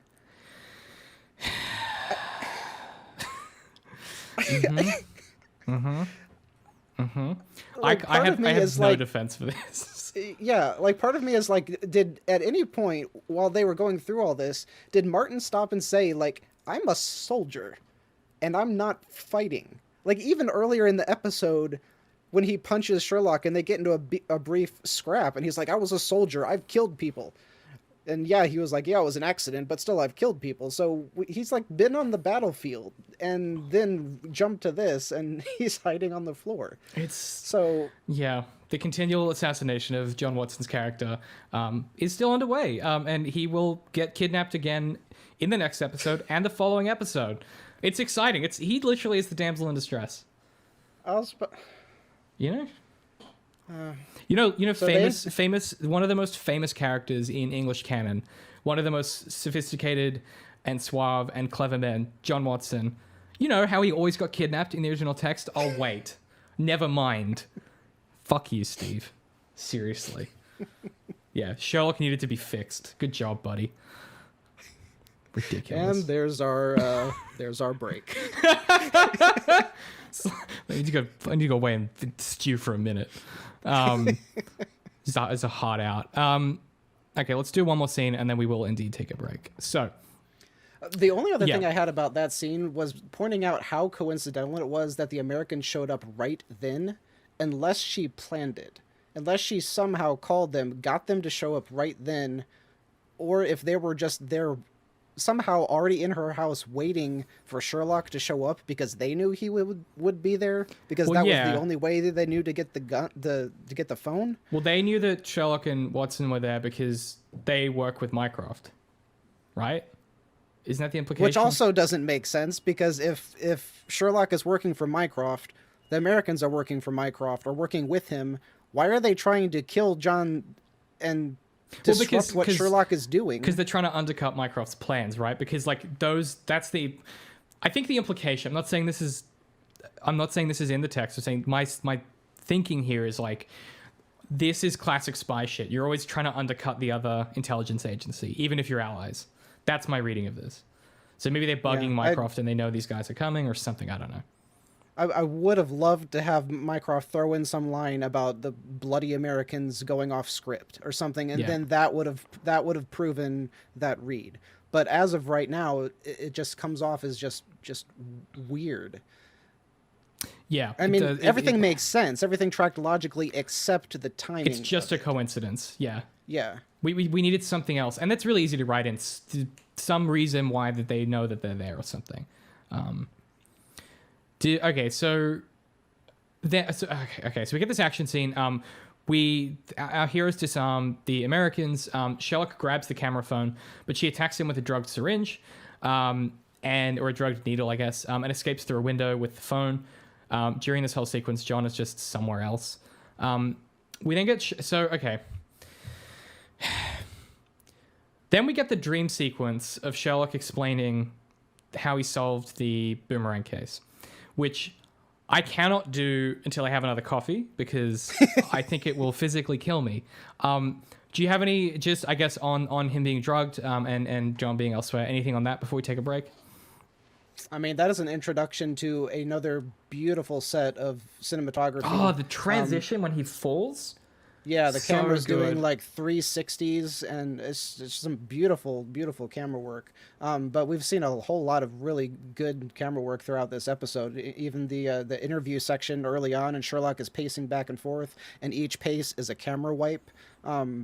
Some really, I don't know if I could say that they stepped up their transitions, or if it's just they're being they're being thoughtful about it, and they're looking for opportunities to use it more, because sometimes you could see they just go from scene to scene, they don't really do a transition at all, but that might just be them not having time, maybe not being intentionally creative, I from think a the camera work perspective. I think the increase in budget is is to do with a lot of this. It buys them a lot more time and resources to make this stuff look good.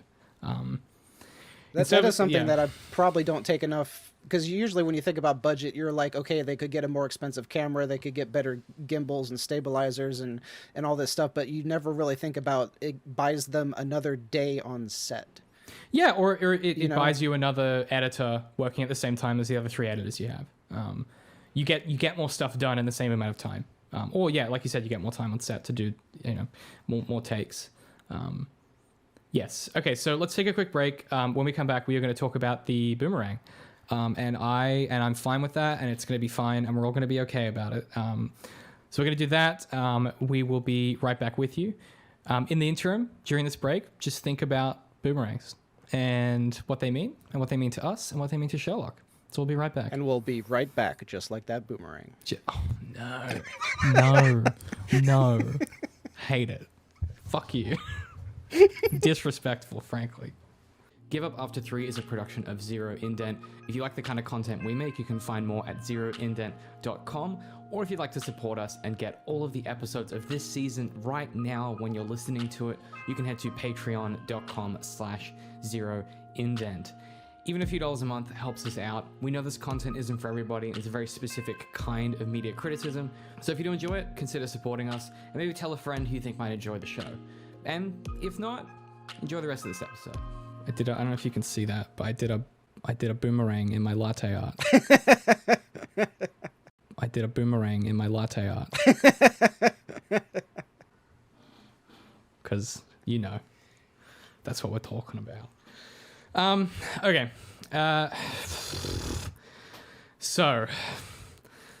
Okay. Deep breaths, David. So, Sherlock and Irene, who aren't talking, right, at this point, this is a flashback to a conversation they've had previously, or never have. It's hard to tell. Magic their way to the crime scene that Sherlock has never been to. Sherlock proceeds to explain that a boomerang did it. The setup of this death is simple. There's a guy who has just got back from Australia, and he's throwing a boomerang, and as it's coming back toward him, the guy who witnessed the death, his car backfires, and that guy turns around, and as he turns around to look at the backfire, the boomerang hits him in the back of the head. Thus, he's dead. Now, Darth, I don't know about you. Do you know much about boomerangs? Not being Australian, I've never seen a real one. We grew up playing with a plastic one in the backyard. Now, I will say that when you get hit by it, it does hurt, and that was just a cheap little piece of plastic. I know that from what I understand, they did use them. Aborigines used them for hunting, and so they were like super heavy and wooden. I don't think they ever actually come back to you. I think it was more like throwing a rock and you hit something. If I understand it correctly. The fact that they come back to you is a coincidence of the aerodynamics. And that just became a thing that you would do to practice throwing, because it meant that you could practice your arc and you could curve it to hit stuff. So I'm fine with the idea of it. Practically, it should be able to kill something, especially if you got lucky and hit them in the exact right part of their skull. Yeah. And you can get really heavy, lethal ones. Like they do exist, and they do make those. And they also make exploding ones and gas ones and grapple ones. Yeah, definitely, for sure. If DC is anything to go by, yeah. They have drone ones that have little drone cameras. The thing about this solve is it's not impressive, because The police would have found this boomerang if they just swept the area properly. And this is where the aesthetic and the narrative of the show just like hit each other head on. Like the scene is fucking incredible to watch. Like the cinematography is out of this world. They've dragged a couch into the middle of nowhere, and they have this aerial Alexa rig where they've got it in this circular track, and as the circular track's going, 3 stagehands, as Sherlock and Irene stand up, the second that the camera's out of frame, the second the couch is out of frame, they drag the couch out of frame and very quickly run and they hide it, so that as the camera pans around continually, the couch is gone as during the next rotation. These cameras are heavy and hard to use. Like the amount of production that went into this is insane, and it looks incredible. But like, in service of what? Like, this isn't an impressive solve. They would have found this boomerang. It doesn't make any sense to, like, the other thing that is conflicting, and this is just nitpicking, is that for a boomerang to be sufficiently heavy to kill you, it would be sufficiently heavy not to just, like, move downstream slightly, which they still would have found when they swept the area. And so it's just one of these scenes that is, like, so... It's so emblematic of the things that this show does well, and also so emblematic of so many of its problems. Because this is visually very, very cool. It's aesthetically very, very cool. But it's also complete bullshit. Sherlock never went to that crime scene physically. It's just Zoom call. It's as he's passing out from a drug-induced sleep. It's also unclear if this is really happening or has happened or will happen. It progresses their characterization together, but it doesn't really happen. Like it's so layered in the Sherlock mode of storytelling to the point where any questions that you ask of it immediately collapse because it simply doesn't make sense and doesn't feel the need to, which to me is impressive.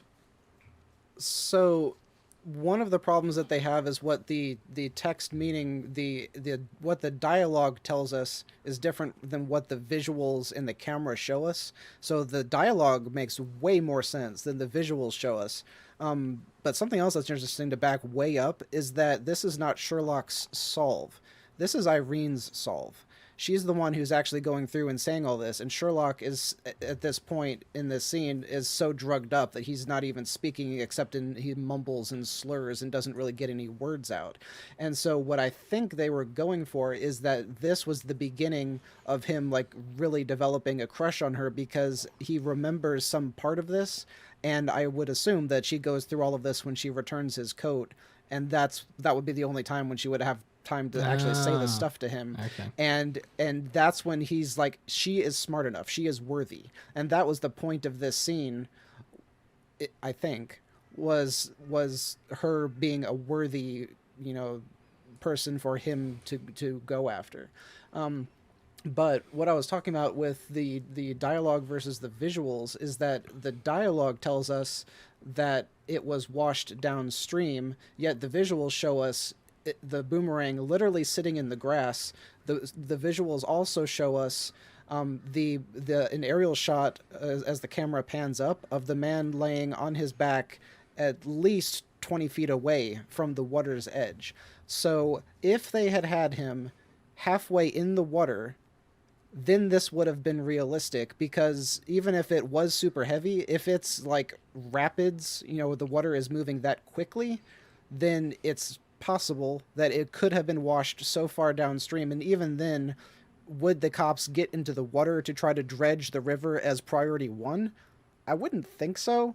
And even then, assuming that it's wood and was not that dense, it still should have floated somewhat. So the idea that it was washed downstream practically makes sense, but they did not put the body in a position where the boomerang bouncing off of his head would have made it all the way to the water.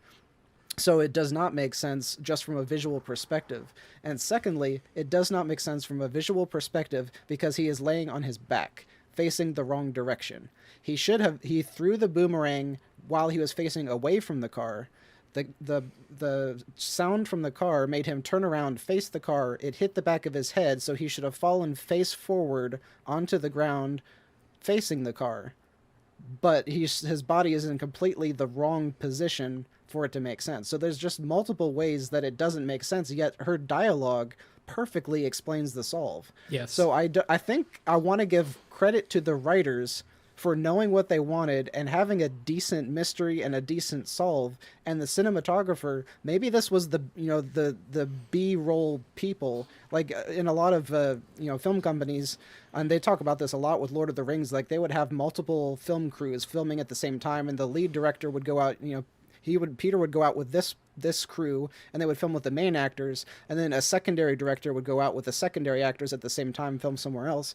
This almost feels like that, where they had a secondary director who didn't really understand what they were trying to do, and he just didn't get the staging of the scene to really sell what the solve was supposed to be doing, even though he got all the brilliant camera moves, so beautifully done. That was very well articulated. Yeah, I think that is part of the fundamental issue. For me, it's the contrivance required for this scene to happen that is frustrating, and it's the amount of money they spent on this scene given that contrivance that is frustrating to me. It's like, and this happens a lot where they'll deploy these amazing production techniques in service of absolutely nothing. There is a scene later on at John's wedding where they recreate the Matrix slow-mo.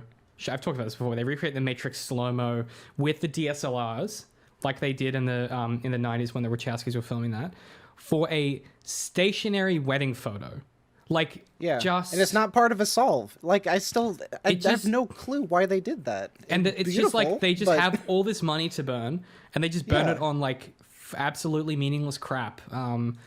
It's deeply frustrating. So anyway, yeah, you're right. So I think the implication is that this is Adler's dropped Sherlock back at his flat, and this is when this conversation happens. He wakes up to discover that she's added her number to his phone, and has personalized the ringtone to be a woman sighing erotically. So this, whenever he gets a text from her, we'll hear this soundbite.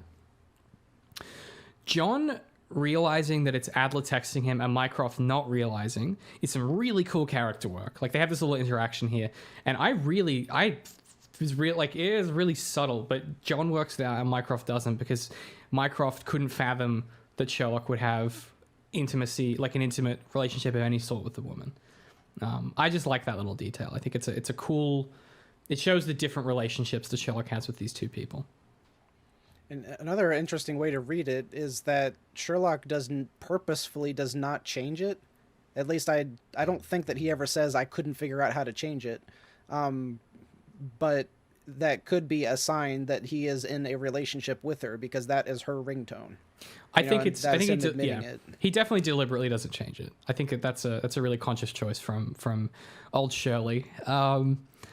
Okay, so 6 months later, while celebrating Christmas, Sherlock learns via text message that Adler has sent him the camera phone for safekeeping. Safekeeping.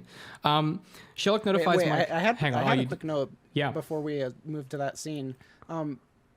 We never see their bedrooms, and I don't know why. And I wanted to just ask real quick if you had any thoughts. Whose bedrooms? It's like either John. This scene with her dropping off the coat is the only time that we see Sherlock's bedroom, and we never ever see John's bedroom. So I have a theory about this, which is tonally one of the things that is complicated in television in particular, especially like long form narratives, is there are things that you don't show characters doing on purpose in certain styles of story. For example, in detective fiction, you never see like a detective go to the bathroom, right? But you'll see them go and get a coffee or eat a meal, or they'll be doing that stuff while something else is happening. Similarly, bedrooms are really tricky because geographically and visually, bedrooms often don't provide very good filming, like on location. So you typically have to build a bedroom on a soundstage if you want to film in a bedroom. You essentially need one wall to be missing at the very least to get good framing in bedrooms. And so often what happens is it's just too hard to make it work and to make it work correctly. So unless your show is like a rom-com or something like that, which might involve, or it involves sleep as a theme or something like that, it's often too hard to get right. The other thing with Watson's character in particular is they're doing a thing with him where he exists only in the context of how it relates to Sherlock or the cases they're working on, and by extension through Mycroft as well. This will change in the following season when we get introduced to Mary.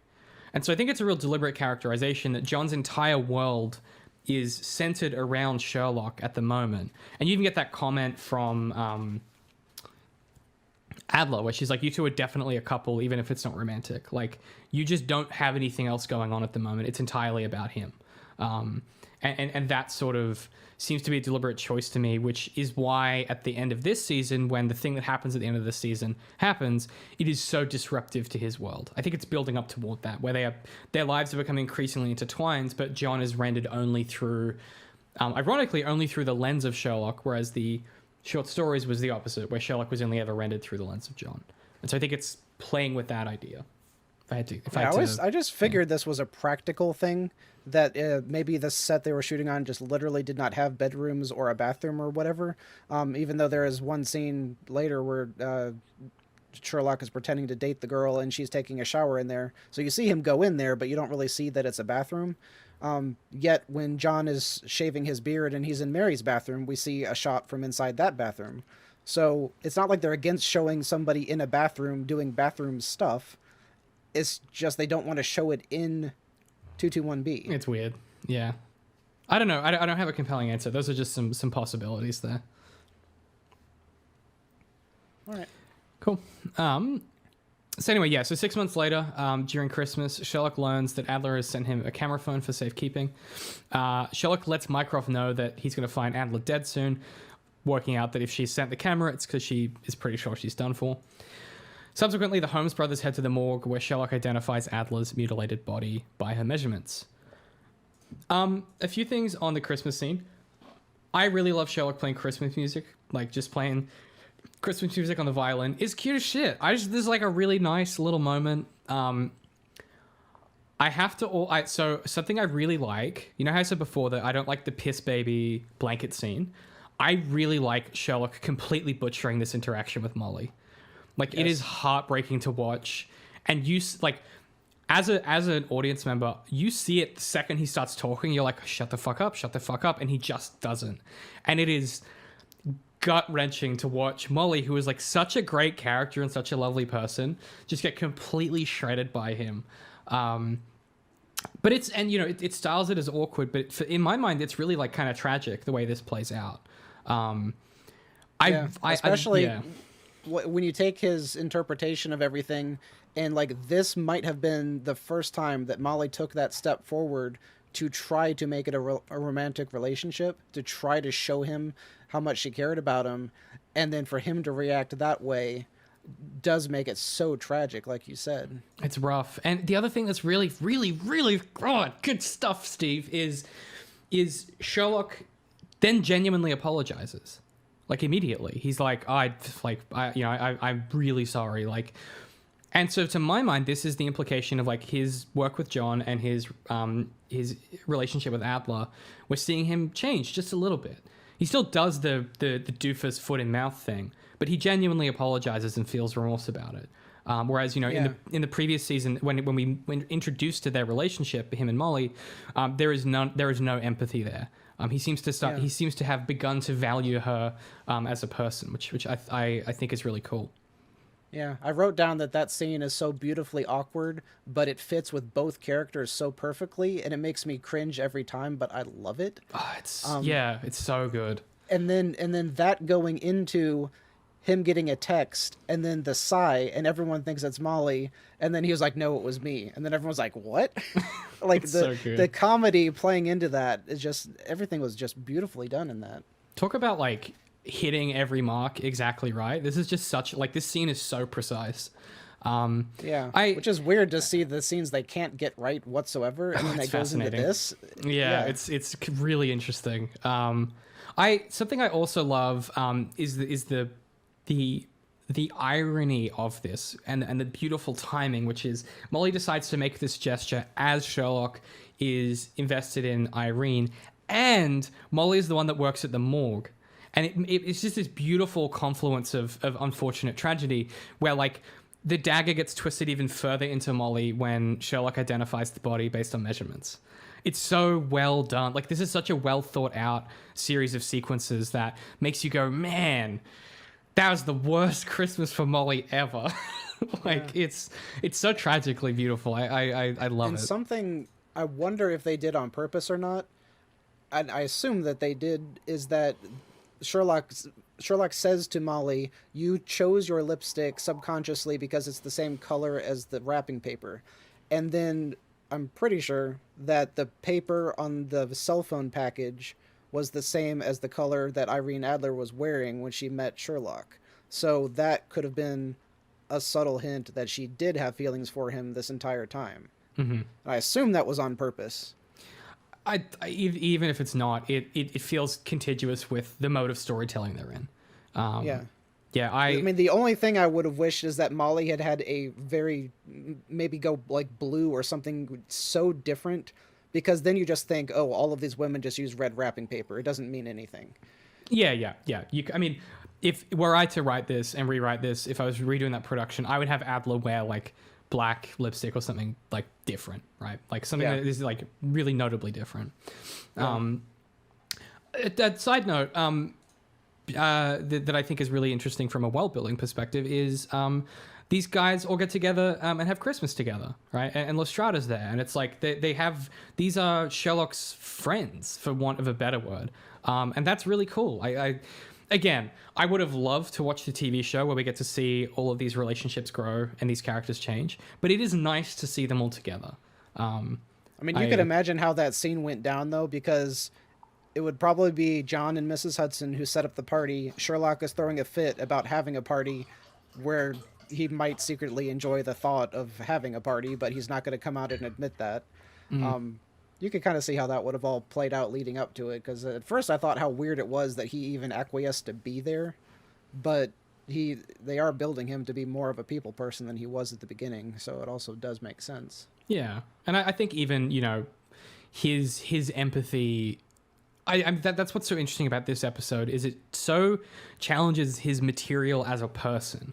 Like, and then when we get the end of it, he just completely like backflips back to his old ideology. But I don't believe that. Like, I think that's just a thing he's saying to cover up the pain he's feeling. But we'll get there. Okay, anything else on Christmas, or should we talk about New Year's Eve? The only other thought that I had was questioning if we had ever discussed like why he and Sarah split up, because now he's gone through a slew of other women before he's gotten to this current one that he's with, and it just seemed like they focused on her so heavily in episode 2. I couldn't remember if she came back, and I don't think she came back in 3. She's in 3 because he sleeps on her couch when the apartment explodes. Yeah, okay. Yeah. But I mean, the general implication was that like there's just no room for anyone but Sherlock in his life. I think that's what they're intimating. I know that this particular woman said that, but I don't think that they ever actually addressed why Sarah left. And I guess the reason that I have such a hard time with that is because she survived the battle of episode 2, which means that she's there for the long run. So either she needed to be gone at the end of episode 2 because she's not about that life, or she needed to stick around for a long time. So having her in episode 3 and then just cutting her at the beginning of season 2 doesn't make any sense. It's interesting. That doesn't clock to me as weird, because like the way I read John's character is like he can't sustain that kind of intimacy, so it didn't clock as weird for me. But I mean that is valid. I mean, actually, I'm fine with that being true. I just want the text to acknowledge it, because otherwise it's us having to interpret something and not knowing if we're reading it properly. Well, this is the thing you said earlier about like the money thing, right? Like it's raising all of these ideas and then just becoming immediately disinterested in them, which is just unfortunate. Yeah. Also, I do enjoy Sherlock accidentally completely butchering this relationship for John. That is kind of fun. I love the idea of Sherlock like just has constant foot and mouth disease. Okay, so on New Year's Eve, John is waylaid by a woman who has brought him to the abandoned Battersea power station. He thinks it's Mycroft, but it turns out to be Irene, who faked her own demise to shake the pursuers off her trail. John urges her to reveal herself to Sherlock. She initially refuses, but is then persuaded. The two then discuss the nature of their respective relationships with Sherlock. During this, Adler's personalized ringtone is heard from an adjacent corridor, revealing Sherlock's presence and awareness of Adler's survival. A note before, I guess just taking a step back, I really enjoy Sherlock composing music as a distraction. It makes him oddly human in a way that I think is different from what we've seen. And I like that it's sad, and I like that he's sad about this. Sherlock having an authentic reaction to missing Adler is... I love it. It's cool. Did you recognize that theme, by the way? No. I am almost positive that they took the opening theme song from this show and made it sadder and slower. It doesn't hit every beat. If that's true, I hate it.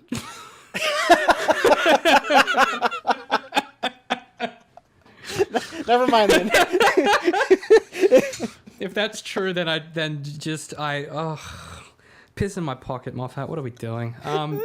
Jesus fucking Christ. That's so stupid if that's true. I hope it isn't. Fuck. Just that's so Moffat as well. That's a bit like the Doctor being like, Doctor Who? And you're like, shut up! You idiot! They do that same thing in Star Wars. In a couple of shows, they've taken, like, they took the Imperial March and they put it into the propaganda film that Han sees in the Solo film. Oh my god. So dumb. You know, they've done that a couple times throughout, and part of it is like, yeah, I get the wink to the audience, but then it also just breaks reality in a really kind of silly way. It's just goofy. One thing I do want to call out is in this interaction with Adler, the filmmaking of this again is like incredible. You know, we get these really good long shots with these great lenses where both John and Adler are framed as like small subjects in the bottom left of the frame, and it creates this gravity and weight to the industrial space around them. Like they feel small and vulnerable, and it's just a really cool way to film this that completely works with the tone and the beautiful like sad music and the rain, and like it's just a really well composed piece of television. So there were a couple other questions that I had about this scene. One of them is the piece of dialogue that is the very last thing that they say, that Irene, so they hear Sherlock's phone go off and then he walks away way down the hall, and Irene looks at John and says, "I don't think so. Do you?" Huh? What was said before that? Nothing. I have never, and I intentionally did not Google it so you could tell me what this was supposed to mean. But there is nothing said. Tell me the line of dialogue again. Okay, so what was said immediately prior was she does something with calling him gay, and then he says, "I'm not gay," and she says, "Well, I am." And then she says, "Okay, I'll text him to make you happy," or whatever. And then she texts him and says, "I'm not dead, let's have dinner." She hits send, and then you hear the phone go off. Sherlock walks away. She looks at John and says, "I don't think so. Do you?" So I think the implication there is she's saying he's not gonna agree to dinner. That's her saying, like, because she's just told him what she sent him, and that's her saying, like, I don't think he's gonna go for it. I don't know. There's so many possible ways to interpret this, because she announced that she was gay and not interested in him romantically, which theoretically Wait, what? He With was who? really into her. Her response to John was, "Well, I am." She called him gay, and he says, "I'm not gay," and she says, "Well, I am." And then she texts Sherlock. Yeah, but I don't think we're supposed to read that as she's not attracted to Sherlock, or that she's not attracted to men. Yeah, I don't know, but that line has always been so confusing because it came right after the gay reveal, which doesn't track with her later in the episode. I don't know. Everything kind of goes off the rails right there with not really knowing what the writers were trying to say. And then that entire scene was set off by Mycroft's assistant, was the woman that picked up John to take him there. So if she is working for Irene, who is working with Moriarty, does Mycroft know that his assistant is working for Moriarty? Or did she just pay her this one time? And Like, Sherlock watched them show up there. He followed them there, so he knows that the assistant is working for Irene. So when Sherlock finds out Irene is working for Moriarty, then he should tell his brother, "Hey, your assistant is working for your mortal enemy." Darth, I hate it. It's this thing of like, God, it's this thing of like it. The reason they did it is because it was a cool aesthetic idea to have the setup be John thinks it's Mycroft because he's always whisking John away for these secretive conversations, and then it be Irene, and that was the end of the thought process. Was that that'd be cool, and that would be cool is an insufficient amount of planning for your television program where all of the details matter. Like, you know what I mean? It's so frustrating. I mean, that's the J.J. Abrams. I mean, that's literally that. Yeah, it is, and it fucking drives me crazy. It drives me crazy because every editor I've ever worked with is like, every detail is important. Take your time. Make sure that you do things that make sense. Make sure you track objects in space. Make sure that, like, if a character has to use something in a scene, that they had it on their person or it's available in that area. Make sure that things are contiguous. Make sure that things are consistent. Make sure that, like, the best example that I always talk about, I don't know if I've talked about on this show or not, is Patrick Rothfuss when he talks about his Kingkiller Chronicles. One of the reasons that it feels really, that fantasy world feels so real is that he spends a lot of time making sure that everything in a character's pockets is consistent. So, like, if you go from one scene to another and a character needs to have something, if it's not in their possession, they can't use it. And at all times, you're tracking those objects in space. And this show is like the opposite ideology of that, where it's like, we need something to happen. Fuck it, we'll just get a character we'll just get a character we already have to do it. What are the implications? Doesn't matter. It'll look cool. It's just the opposite of that ideology in a way that is deeply frustrating to everything I've ever studied when it comes to creative writing. Annoying, bad. Can I tell you a line of dialogue I did really like though? Which is John saying he'll outlive God trying to have the last word. Yeah, I really like that. It's really subtle. It's clever. It's John really getting. It's John just having a complete beat on Sherlock. I like it. Which is also interesting that he says that line and then Sherlock literally doesn't say a word and just turns and walks off. So good. The restraint there is impressive. Yes. It would have been hilarious if he had just shouted out, "No, I don't," as he walked away.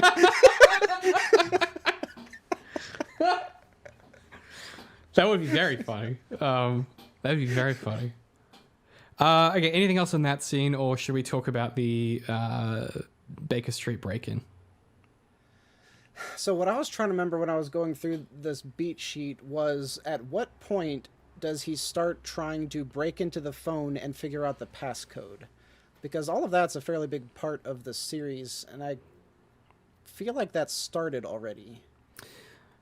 Yeah, I didn't note it because it's not really like...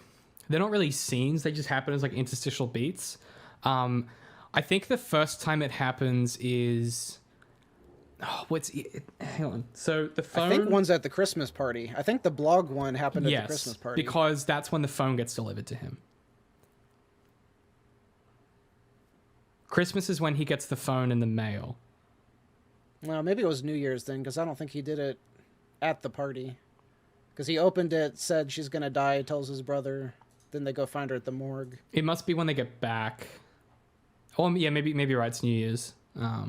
Maybe he doesn't start trying to break into the phone until she comes back and shows up in his bed, and then he starts trying to break into the phone.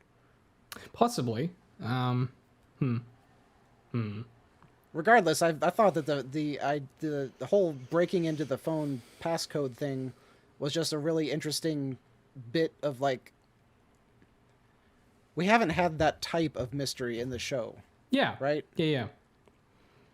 So it was and the different things, like thinking that the frozen number on the blog was a secret code, that she was trying to give him the code to break into the phone because she wanted to get caught and have to go to jail? Yeah, which, like, I guess because that way she would be protected. Maybe.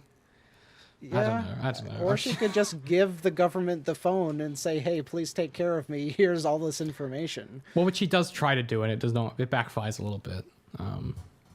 Yeah, it's cool though. I like the idea of like they only have a certain number of attempts, and the conviction that Sherlock has each time he inputs a try. I also really like he's so sure he's right every time.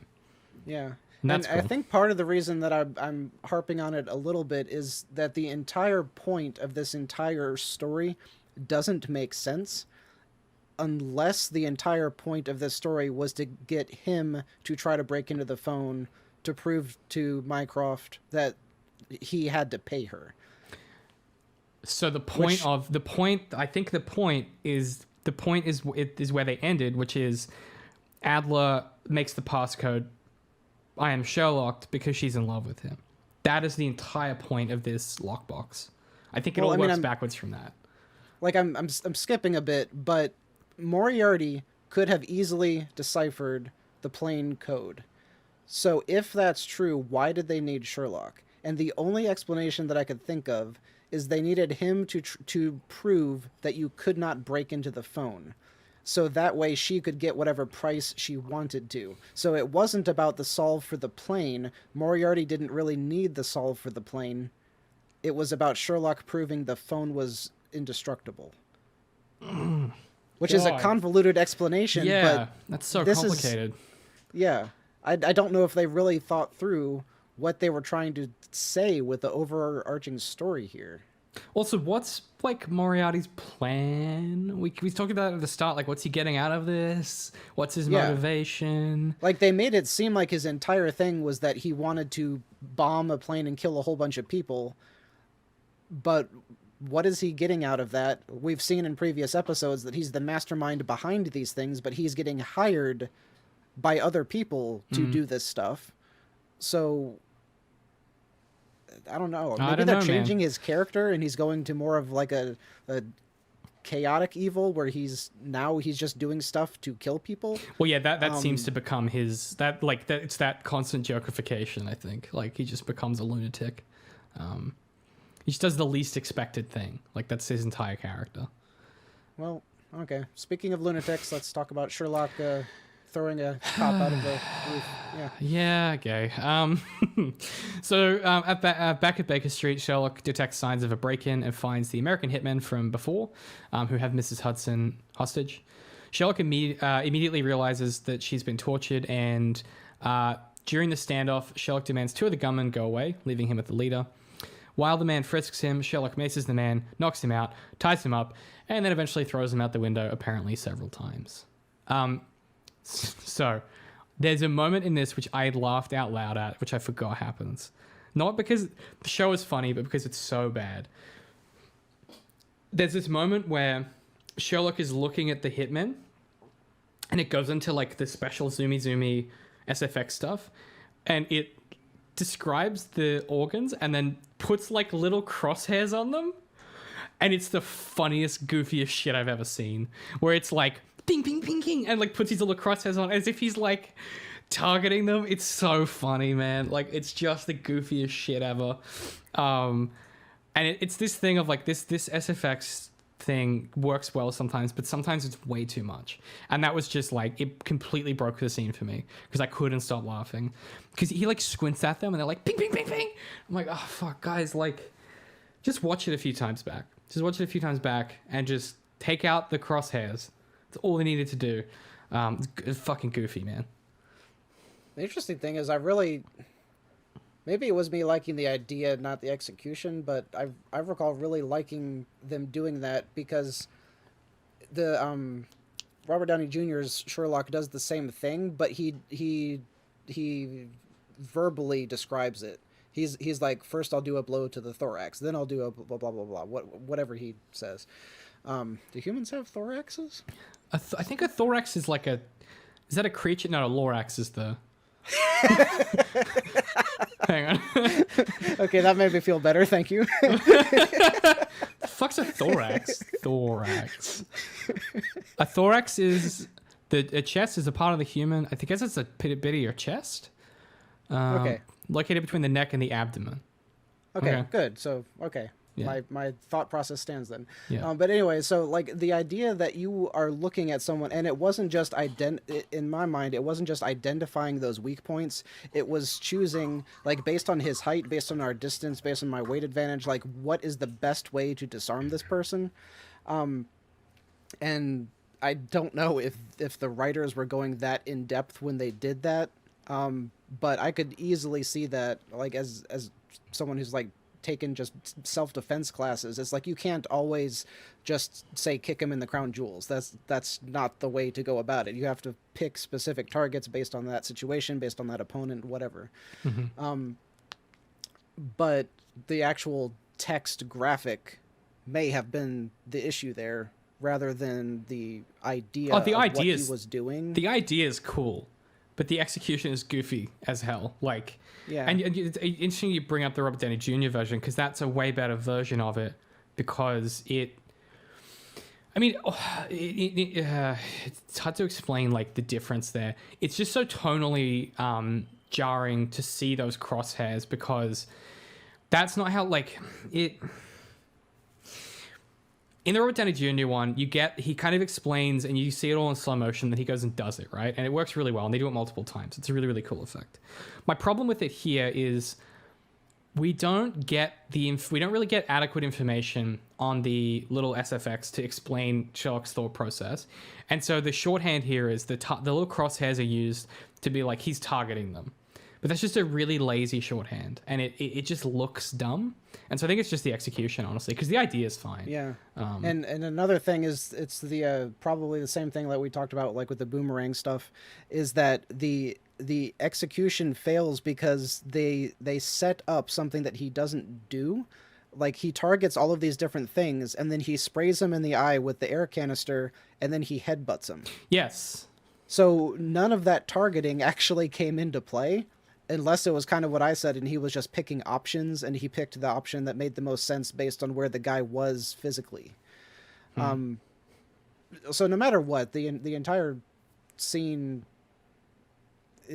I guess thematically it worked, but practically it just had kind of like little issues. But I loved the idea of, like, taking the guy up the stairs and then throwing him out the window multiple times, because it's just, and then something that did annoy me, which we've seen multiple times in this show, is that, and I don't know if this is like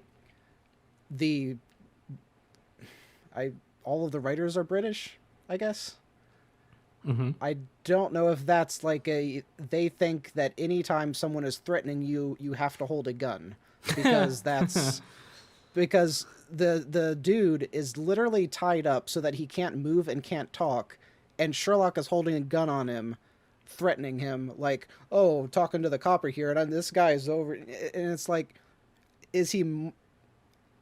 why do you need this extra tension? Because we've seen this time and time and time again in this show, is one of the characters, usually Sherlock, is now holding a gun on someone who might be completely unarmed, might not have the ability to move, whatever.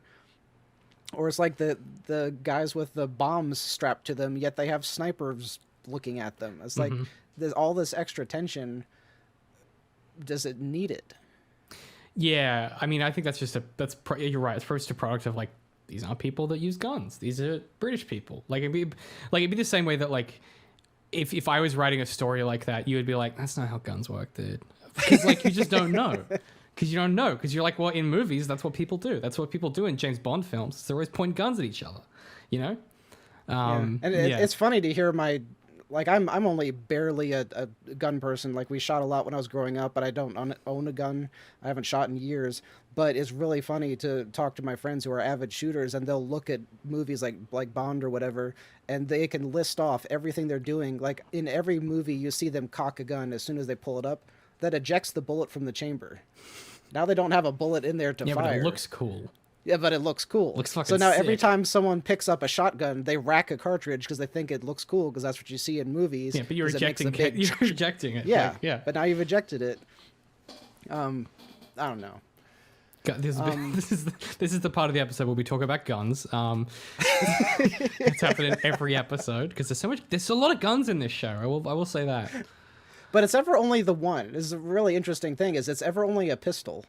right? Yeah, which I don't fully like understand, and it stays that way until Mary has an assault rifle at one point. Well, she shoots him with a pistol. Yeah, but she has an assault rifle earlier in that episode. So does Okay. one of the other And guys. in episode 2, the Asian woman, she had a pistol.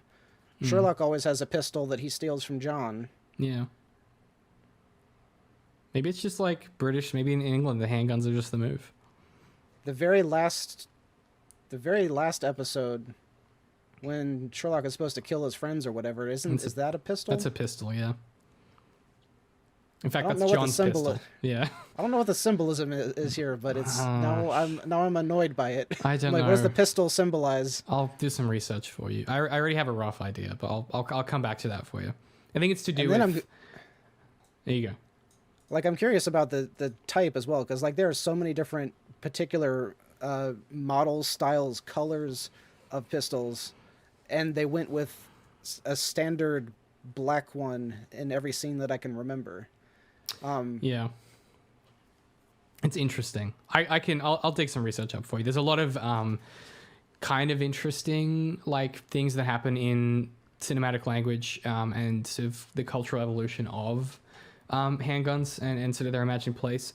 It's a very Japanese thing to have a plain handgun be the most common like mode of pistol, like of gun that you see. It's a very, very Japanese thing. Comes a lot from manga and anime and things like that, and is kind of contiguous with the way that the kind of revolver represented like Western frontierism and the individual actor, whereas for Japan the gun represents more of like the ability to enforce your will upon the world. So there's like a lot of weird crossover there, which I'll dig into at some point for us. Maybe in the episode. That's how this show interprets it. The Yeah. gun is always used as a way to enforce your superiority or whatever. Yeah. It's almost never as like an actual thing that shoots people and hurts people. Yes. It almost never actually does that. It's always a threat or whatever. Yeah, it's a symbolic tool that is deployed. There's a really great article on The Last of Us Part 2 by... who wrote it? It's in Bullet Points Monthly, specifically about this. If you Google Bullet Points Monthly in The Last of Us Part 2, where they talk about the way that the pistol comes to symbolize the way that like frontierism has evolved in our collective consciousness, and that the pistol represents exactly what you're saying, which is that like will to act. Okay, so next up, Sherlock finds Adler sleeping in his bedroom. Adler reveals she is being hunted and asks Sherlock to decipher a code she stole from a Ministry of Defense official. Sherlock effortlessly cracks the code, revealing it to be an airline seat allocation number. Irene texts the flight number to her contact, Jim Moriarty. He in turn texts Mycroft Holmes, revealing that he is now aware of the plot to fool a terrorist cell. Mycroft is visibly shattered by this development. Like, he looks completely torn up about it. Thoughts, feelings, emotions about... So, okay. I don't even know where to start. So, Adler turning up is fine.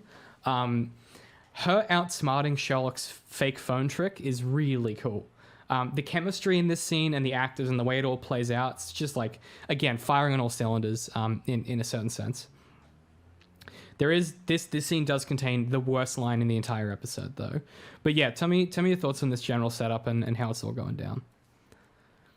I absolutely loved how they did everything in this scene, especially the way that they did the graphics up on the wall, kind of in the background behind them, that showed the plane layout and kind of visibly showed what would have been pretty confusing had they not had that visible text up there to show what they were talking about. That added so much to it. I love the delivery that Benedict does with this, even though it was so unbelievably fast that I'm not sure I understood it the first 16 times that I saw this. Mm-hmm. But it is like one of the fastest deliveries of a slew of lines that I've ever heard. That's so good. But I adore it.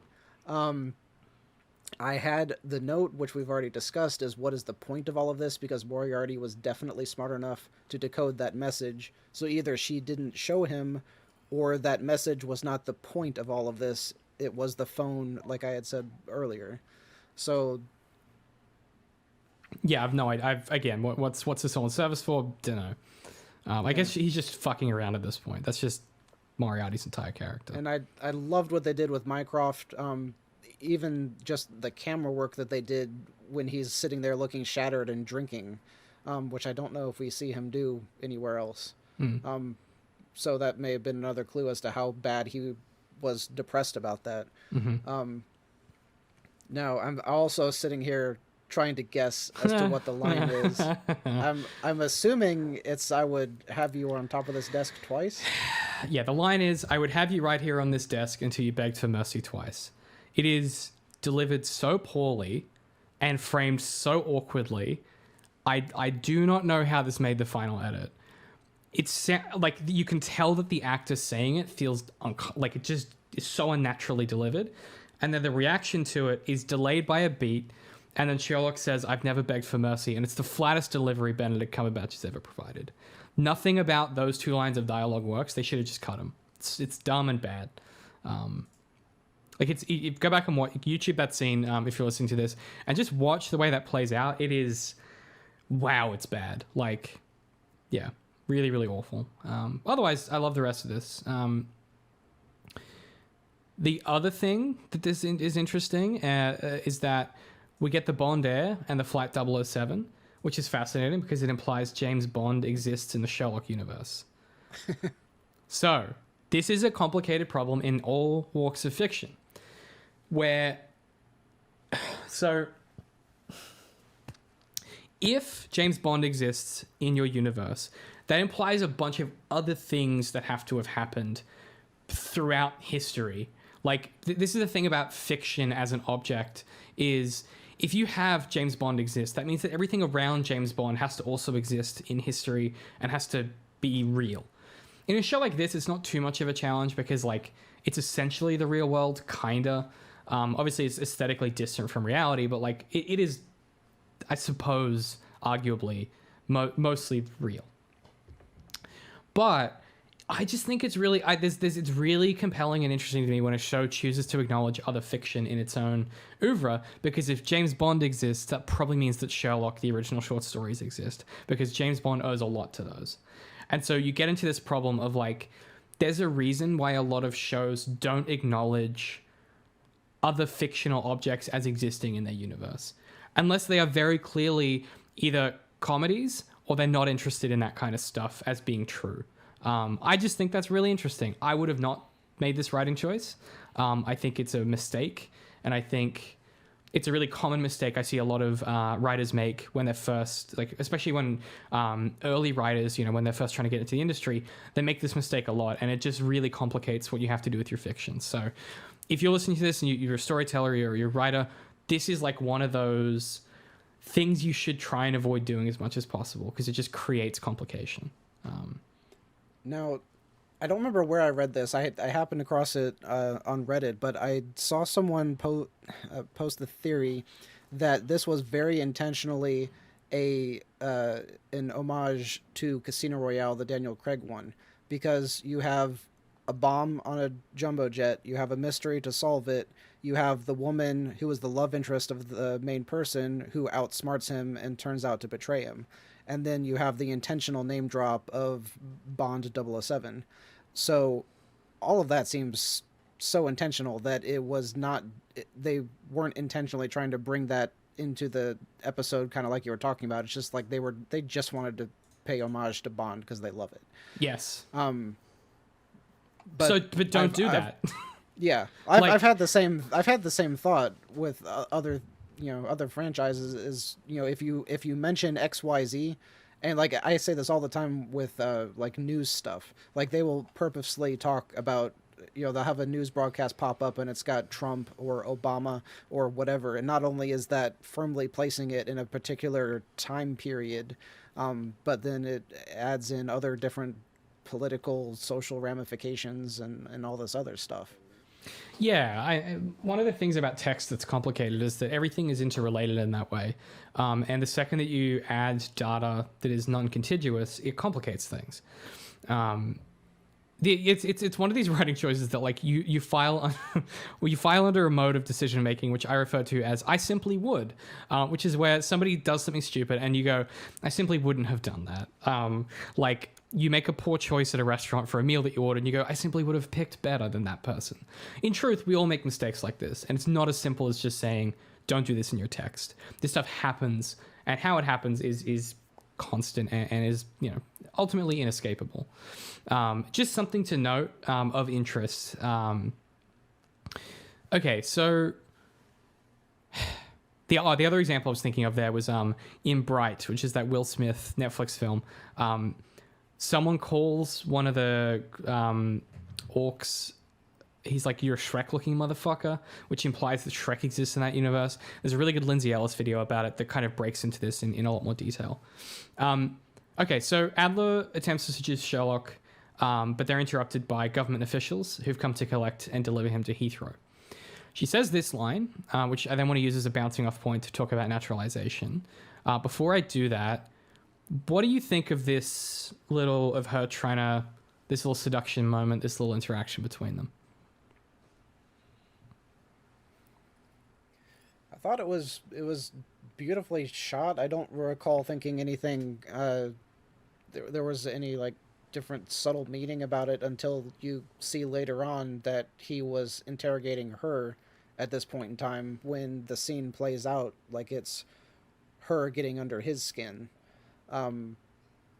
But even then, it's really hard to figure out how much either one of them were actually into each other, because you have to do a little bit of inferring into the text to try to figure out what they really wanted to do with that scene. But I mean, it's just a comfy scene, sitting in front of the fireplace in your robes and you're just having a chat with someone. And then there was some interesting stuff with the background of the characters thrown in. Like we see an example with a person who is not John, who we get to see react to Sherlock talking to John like he was there. Yeah. You know, because he starts talking and then he's like, oh, John's not here? And she's like, oh yeah, he said you do that all the time. Yeah, it's cool. We don't get to see that interaction. So there was some neat stuff in that scene. I agree. Yeah, I completely agree. I think it's a really, really good scene. And then he also at this point is doing the solve for Coventry and what it means, but doesn't make the connection that we were trying to be the good guys here. Yeah, trying to do it a different way. Yes. So this was a really interesting example of him having the solve of being the smart person, but he got it just wrong enough, like the Harriet thing with John's sister or whatever. Like he gets it right, but still gets it wrong. Only this time it really blew up on him. Yeah. Like the consequence is a lot more serious, but yeah, it's really cool. Like it's a really cool addition for this characterization, which is these near misses. I think it's a really like interesting addition. Yeah, especially in the first episode, you see how much it bothers him when he has those near misses. Because the Harriet thing, like, granted, it was only like 5 seconds that he raged about it, but you saw him. That was the first time we really see him get emotional about something, and it was his own failure bothers him way more than anything else you see. Which is a really compelling kind of characterization. I think, especially given where the season goes and where it ends, where he gets completely outplayed, and that's really cool. So I want to talk about naturalization and gender in a second, but I also want to point out, you know how I criticized before in one of the previous scenes that line about they want to take you on the desk and have you beg for mercy or whatever. This scene is like the opposite of that kind of writing, where it gets this type of flirting so pitch perfect, and the acting is so pitch perfect. There's a line that Adler says, which is in a different delivery, could have been really cringe, but works really well, which is, she says, if this was the end of the world, if this was the very last night, would you have dinner with me? And the subtlety with which this is delivered and the framing is just so spot on. This text really gets it. I guess another interesting thing to point out here is, what is the purpose of this scene? Because at this point, she has already won. She has no reason to interact with him whatsoever aside from her crush on him. So you could Yes. also read this as this scene is entirely unintentional. Like, she can't stop herself from being there. And she just spent like 3 hours staring at him while he was lost in his own thoughts and he wasn't talking to her. And she just sat there and stared at him. Yeah, this So, is like, legitimately an unforced error. Like, this is an unforced error because she is into him. That's how I read this scene. yeah. Yeah. And that's cool. It's cool to see characters with flaws, and those flaws have consequences. Like, this episode's good, Darth. Yeah, okay. But now we have to talk about... so I want to talk a little bit about naturalization, gender, and Sherlock, and parasocial relationships, particularly in text. So just to sort of reset, when we talk about naturalization in the space of text and literature, we are talking to the process by which a foreign idea is divested within a given context. So in plain English, naturalization, when I use that word in this context, means the extent to which naturalization is the ability for a text to assert an idea and claim it to have always been true. An example is, as the reader... Sorry, let me give you an example in a second. I just want to touch on this quickly. So when the reader engages in a text, the idea is that as you read it, you kind of... Naturalization occurs, and you kind of take these ideas just to be like unwritten truths.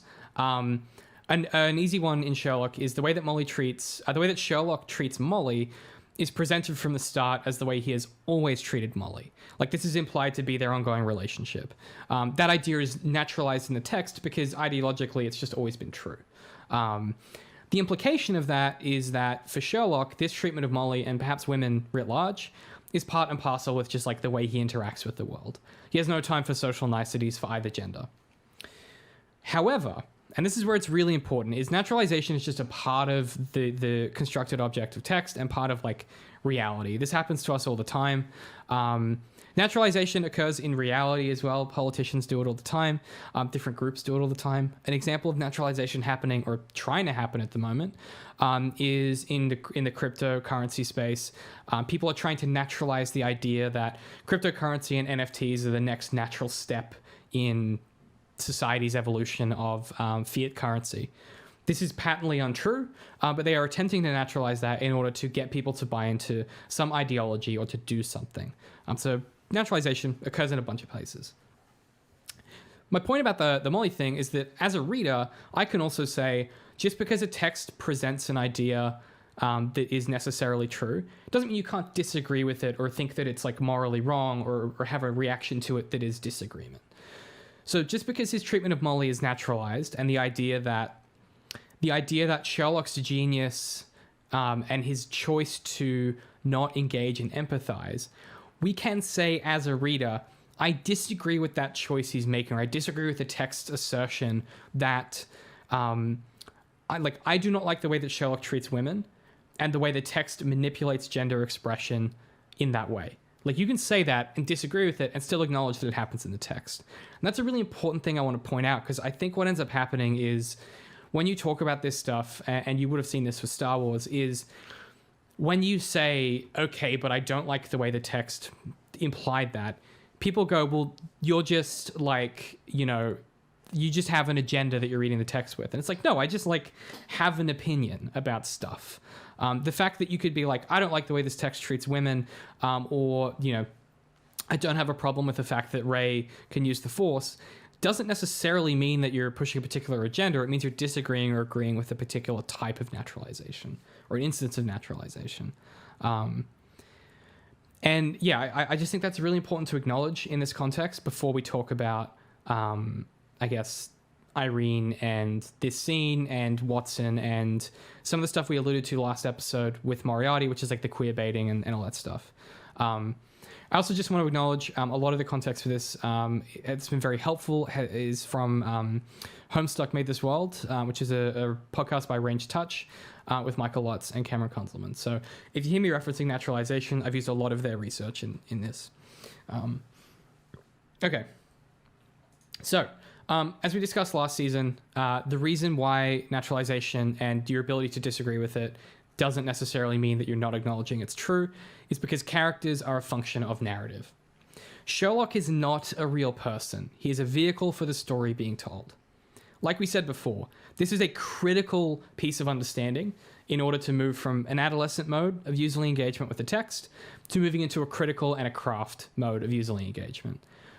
A really easy example is if you're upset with the way that The Last Jedi presented Luke Skywalker, and your emotional reaction to that was to yell about it on the internet or to call these people SJW warriors, whatever the mode is there where you had that emotional reaction, you should not be taken seriously about that text, because you can disagree with the way the text is constructed and criticize it. But the claim that a lot of these people made was that like this character had been killed, or that woke Disney like had killed it, which is, in my opinion, both a misunderstanding of how text like works at a fundamental level and a severe overestimation of the vanilla winks towards progressivism that we see in mass media. It's funny, it both misunderstands text and misunderstands how little representation we have in media at the moment. So when we're talking about it in this context, something that is really critical that's difficult to pick apart here is that when we are talking about these characters, we are trying to take what's in the text. So when we were talking before about, let's say, the opening sequence where we're trying to work out who's Moriarty on the phone to, we're not going, well, what's Moriarty's childhood look like? And well, you know, in season 4, in between season 2 and 3, when these things happen and he's doing this in the background, we're talking about what's present in the text and we're trying to understand it. The thing that happens is when you fail to understand that characters are crafted in service of story, what ends up happening is you forget that behavior is naturalized by a combination of how the story is written, an episode's direction, the production and the editing, and so on. Like, our interpretation of what is and isn't naturalized in a text is to do with like our experience of it. And for me personally, like, so much of this show and Stephen Moffat's work at the time influenced how I interpret text. This show, in a certain sense, taught me how to read text better, because unfortunately for Sherlock, this was when I was doing my writing degree at the time, and I was thankfully inoculated from a lot of the way that the internet was talking about texts like this. I recognized that when these people were saying, oh, Watson is such and such a way, or actually, well, you misunderstand, the smoking was because of these things, I was able to understand even that early on that this was a mistake of the way these people are reading text. This was like an error. And I guess the reason I'm bringing this up when we're about to talk about Adler is it's an act, like, reading text in this mode is an active dismissal of what fiction is, and its formal like mode of there's a more technical word for it, but like it's a misunderstanding of like why we read fiction. We don't read fiction because we want to imagine these characters as real and create these constructed universes. It's a way for us to pass emotion in our own lives, to be entertained, to have more introspection about ourselves, and to kind of grow as people. So when we talk about this, my point is that naturalization in text is the first step. Like, identifying naturalization is the first step in a critical lens. So if you want to become better at reading text, the first question you ask yourself is, how does the story teach me how to read it? Like, what is it doing and how is it telling me to read it? One of the things we keep talking about in this show is that Sherlock will do these really clever things and it goes, hey, don't even worry about how he solved it. He's got it covered. So it's teaching you to read it a particular way.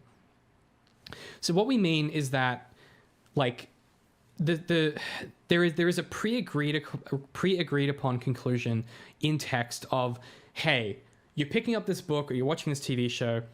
Here is some stuff that you need to kind of assume as true. It goes to everything. Like, there's little things and big things. Like, big things are like, this show is set in reality, so gravity exists. That is like a naturalization in a text. It's a bit more of like a fundamental one, but like that's just an easy example. So I want to touch on something from David C. Giles' series of essays, because he was talking exactly about this stuff in contemporary media. And if you haven't really guessed where I'm going with all of this yet, when I talk about that naturalization, the key thing is that you as a reader have to acknowledge what the text is doing. You have to like read the book or watch the film or watch the TV show and like see what's in it. You can't just invent shit and then be like, well, I was disappointed when they betrayed my character of John by having him marry Mary because he's secretly gay for Sherlock. Like, that's unfair to both you as the reader and to the text. So before I jump into this, I just want to like briefly pause down in that idea of that naturalization. Does that make sense with some of the stuff we've talked about before, where there are these things that the show is kind of claiming to be, claiming were always true? Like, does that kind of sit nicely with your reading of texts? Yes, the only thing that I would want to argue with is the statement that a character is not a living, breathing thing. Because I get the idea of what you're saying, but at the same time, a character has to track logically from episode 1 to episode 2. So yes, the character has to exist in service of the overarching story of episode 2, but he can't suddenly be a gay midget in episode 2. It has to be so from that perspective, the character is living and breathing because he cannot change in a drastic way. He could have like little changes, but he has to remain the same because living, breathing things don't change. They're always the same height, same eye color, whatever. So the rest of it, yeah, I totally agree. I was thinking about all of the other things that the naturalization of stuff in Doctor Who, the stuff that you see it once and you're like, oh, that's how it's always been. I've never consciously thought about it, but you see that in all kinds of things. In James Bond, when he walks in and says, hey, Moneypenny, how are you, love? And you're like, oh, they've always had this relationship. It exists everywhere. So to your point there, just I just want to pull that apart a little bit around the idea of the character. What I'm trying to say there is not necessarily that. So characterization has to be consistent. Characterization is the way that a character is presented and our understanding of that character. My point, though, is that the character does not exist beyond the confines of the text. Like, John and Sherlock do not have a gay relationship beyond the confines of the text because the characterization exists within the text. So if it's not in the text, it doesn't, for want of a better word, it doesn't count. Is a better way of, it's probably a simpler way of thinking about that. Yeah, that makes sense. Yeah. So I want to read you something directly related, actually. Is in one of my favorite essays, which is Parasocial Relationships, Characters in Fictional Worlds, Understanding Imaginary Beings in Literature. It's a David C. Giles essay. All of these essays are absolute crackers, but this one is one of my favorites. He opens with this example. Did you read Harry Potter, like, when it was big? Like, were you big into Harry Potter? I was, but I was very, very late to the game. I didn't get into the books until the 7th book was about to come out. So I was actually very fortunate because I didn't have to wait like most of y'all had to wait, 2-3 years in between each book or whatever. But I finished reading the 6th book and then the 7th book came out like a week later. Oh, damn. So tight. Like I timed getting into the franchise absolutely beautifully. Flawless. Yeah. Well, that's funny because this would be this quote is around that time, so that's actually really fascinating. Okay, so let me just give you this example. Quote, in October 2007, author J.K. Rowling stunned millions of Harry Potter fans by suggesting that one of her characters, without any overt indication in the books, might be gay. Arguments raged among fans, some claiming it had been evident all along and that Rowling had struck a blow for gay pride, leaving others distraught that their image of Dumbledore, presumably as heterosexual or asexual at best, had been tarnished forever. Leaving aside the questionable, or perhaps thrillingly post-mortem act of an author publicly outing her own characters and providing spurious backstory, this act of extra-textual revelation may have served to further reinforce Potter readers' impression that the characters on the page exist as real, tangible people who play a meaningful part in their day-to-day experience. By announcing that Dumbledore is really gay, despite any mention or suggestion of sexuality in the novels, Rowling was effectively presenting Dumbledore as an authentic human being with a life beyond the text. End quote. Giles, 2010. So does that place that in a bit more context of what I'm talking about when I say they're not real people? This presents Dumbledore as if he's an authentic person with a life beyond the text. It is an interesting discussion because that is how a whole lot of people do view these characters. Like, like you might be walking down the street and thinking, this is a difficult situation. How would Master Yoda handle this? Yeah. And like I've got friends that I've literally heard say this, that they're like, I'm having a really difficult day and I had to slow down and think, how would a Jedi handle this, because I'm about to beat the stew out of this person. So like the idea that Sherlock is a real person to me, and he is here beside me and helping me think my way out of this situation. Like part of that makes sense, but at the same time, it's a character in a show, and everything he does is absolutely verifiably written down. So, yeah, you see the complication of how people get into this mode, right? Like you can, it seems quite natural to do that.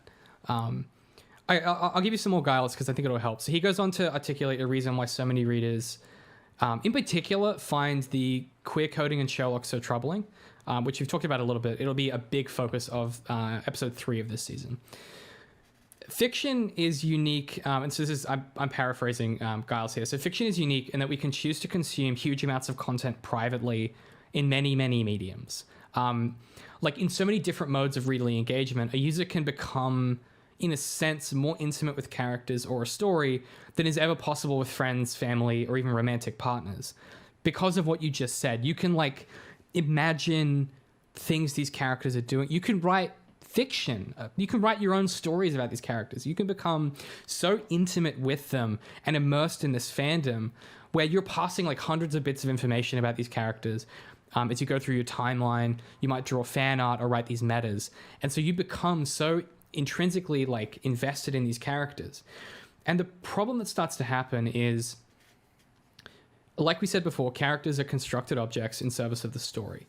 So when we talk about Sherlock and Adler and this particular moment of the text, it is a moment in history on Tumblr where people really struggle with the idea that Sherlock might be sexually attracted to Adler because they are trying to construct their own userly engagement where Sherlock and Watson might have this queer relationship. Now, whether or not John Watson and Sherlock Holmes in this story have a queer relationship, could have a queer relationship, or should have a queer relationship is not something I am particularly interested in this context. What I am interested in is the ways in which the text asserts a truth claim about these characters and the ways in which people react to it. And so to paraphrase Giles and Dr. Royne again, I want to... there's a concept that's really critical to Giles' text, which is the idea that users, as they read a text, are taught to develop an assumed continuum of potential encounters, is the phrase that Giles uses. And an assumed continuum of potential encounters simply refers to, imagine it's a spectrum from left to right, and when two characters interact, you have like one end of the spectrum and the other end of the spectrum, and contained within are the different extremes of the types of interactions these two characters might have. For example, let's take Sherlock and Molly. When these two interact, on one end of the spectrum might look something like, the really negative end, a friendship-ending argument, where like something goes so wrong that they never talk to each other again. The center, or maybe to the right of the center, might be like flirtatious interactions, and then further along might be dating, and then perhaps at the far end of the other end of the spectrum is like eternal union, right? Marriage. These two settle down together. Now, maybe for you as a reader, that spectrum doesn't end at eternal union. Maybe it ends at flirting, because that's the way that you read the potential spectrum of their interactions. The thing that happens is the more you engage with the text, the more like fine-tuned this spectrum becomes to the text, because the better you understand the characters, because the more that you read them. To put it really, really simply, the more you consume a text, the better you comprehend characters, and the more intimate you consequently feel with them. So if you feel like you can adequately and correctly predict everything John Watson is going to do, that feels like intimacy, right? That's in the same way that like when you get to know somebody, that's intimacy. You know, if you tell that joke in that particular way, that your friend who really likes that kind of humor is going to laugh at it. You know that doing the dishes, even when you didn't have to, is going to make your partner happy. That is how we experience intimacy as humans. Yeah, and I think that's exactly why people hated that Dumbledore thing so much, is because it was a character they knew. It was a person they knew, and if you change a core part of that person's personality, now you don't know who they are anymore. Now your relationship with them is in question. And so they're naturally balking at it. And it's not that they necessarily have a problem with the character being gay, it's that they have a problem with the change of not knowing if they like that. Like if that part is different, what else might be different? You know, maybe they don't even like that character anymore. Well, and this is the thing with Irene Adler, right? People, Sherlock potentially being sexualized here and potentially being sexually attracted to her, like we had before with Cumberbatch, it feels like a game-breaking change for people that view him as asexual. And it's possible you're right. Maybe they disengage with the text at that point because it so shatters that continuum of potential interactions. The other thing that Sherlock does, which we talked about in the last episode, is it constantly introduces data that throws off your ability to tune in that continuum. The constant queer baiting of Moriarty and Sherlock makes it really hard to get a read on those characters. So as an example, for Sherlock and Moriarty, the continuum should look something like this. On the far left is, in the negative zone, is like between these two is like mortal jeopardy or death, right? Like these two kill each other, one of them kills the other, whatever. Somewhere in the middle is like amicable rivals, and then somewhere to the far right is like genius teammates, maybe even friends, right? Instead, the show insists the far right of our continuum is like just endless question marks because we don't know if the queer coding is supposed to be taken seriously. We don't know if there's a potential for a romantic relationship. We don't know what Sherlock thinks of that. And so instead what happens is different groups of readers get together and they take bits of evidence, like we were saying before, and they construct their own continuums and they subscribe to that continuum and they reject any data that messes with that understanding. And so here, like we just said, the Harry Potter example comes into focus. There is no textual evidence that Dumbledore is of a particular sexuality. Now, we can acknowledge certain personality characteristics we could associate with like normalized masculinity, which we, as a society, tend to associate with heterosexual men. But this is like more of a failure of our gender expression and stereotyping and blah, blah, blah, blah, blah. It doesn't really relate to the character's sexual orientation. Now, you could argue that no indication of sexual orientation suggests asexuality in a text where characters do have gender expression and sexual attraction, right? Harry and Ginny, you have Ron and Hermione, right? There are these characters who do have sexual orientations. And so, yes, in my mind, if you read Harry Potter, it is a valid reading to say, yeah, Dumbledore seems asexual to me. Also, we tend not to code older characters with sexuality as much as we do younger characters. So you could read it that way as well and say, I choose that there is no coding here. A complication, like we say with Sherlock, is that the text contains a lot of coding suggesting Moriarty is bisexual, that Adler is bisexual. We even get the claim that Euros is bisexual, which Moffat does a lot.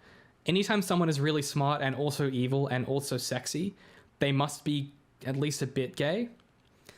And that's unfortunate. Like, it's just a really unfortunate tendency that any homosexual characters he have or any bisexual characters he has are always kind of evil or manipulative or duplicitous.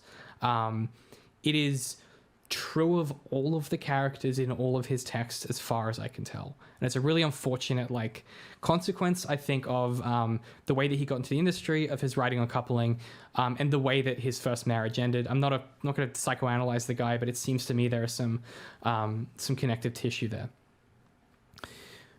Well, I guess what I want to touch on in the historical contextualization of this is when we talk about those different continuums of understanding of these interactions, people were subscribing to the ones they were particularly interested in. So, for example, if you wanted to live on like the John and Sherlock Tumblr where those two are getting together, you absolutely can. If you want to live in like an alternate universe Sherlock fic where they all run a coffee shop together, you can do that. I, of course, naturally at the time, chose Sad Boy Author Tumblr, filled with such gems as, I just want to read you this post because I thought it was really funny. I was going back through my Tumblr. This is a whole post that I reblogged, which is, quote, concept. It's dark in my room. My head's on your chest as you sit back against the pillows. We watch a dumb movie or a cute TV show. Our legs are tangled under the comforter. I love you. End quote. I love Tumblr. It's so good and weird. But my point here is like, that was all that was on my timeline. That was all I was subscribing to. Equally, people who were into these fan fictions would subscribe and create their own spaces and these own echo chambers. And this takes all... I'm just laughing at all of the ladies out there who took that little clip and they're gonna play that as they go to bed every evening. Yeah, I should put that on my Hinge profile as the audio thing. David reading love poetry to them every night. Could you imagine? I'll read a poem. I'll fuck around and read a poem. This takes all kinds of forms. So the one that we're talking about at the moment is the regular practice of querying. And so querying is a mode of engagement where readers will take a text and they will queer it, which is to say they will find a reading of it which supports queer coding. I've got a really simple example from Star Wars, which is from Zappacats, which is a fantastic Tumblr username.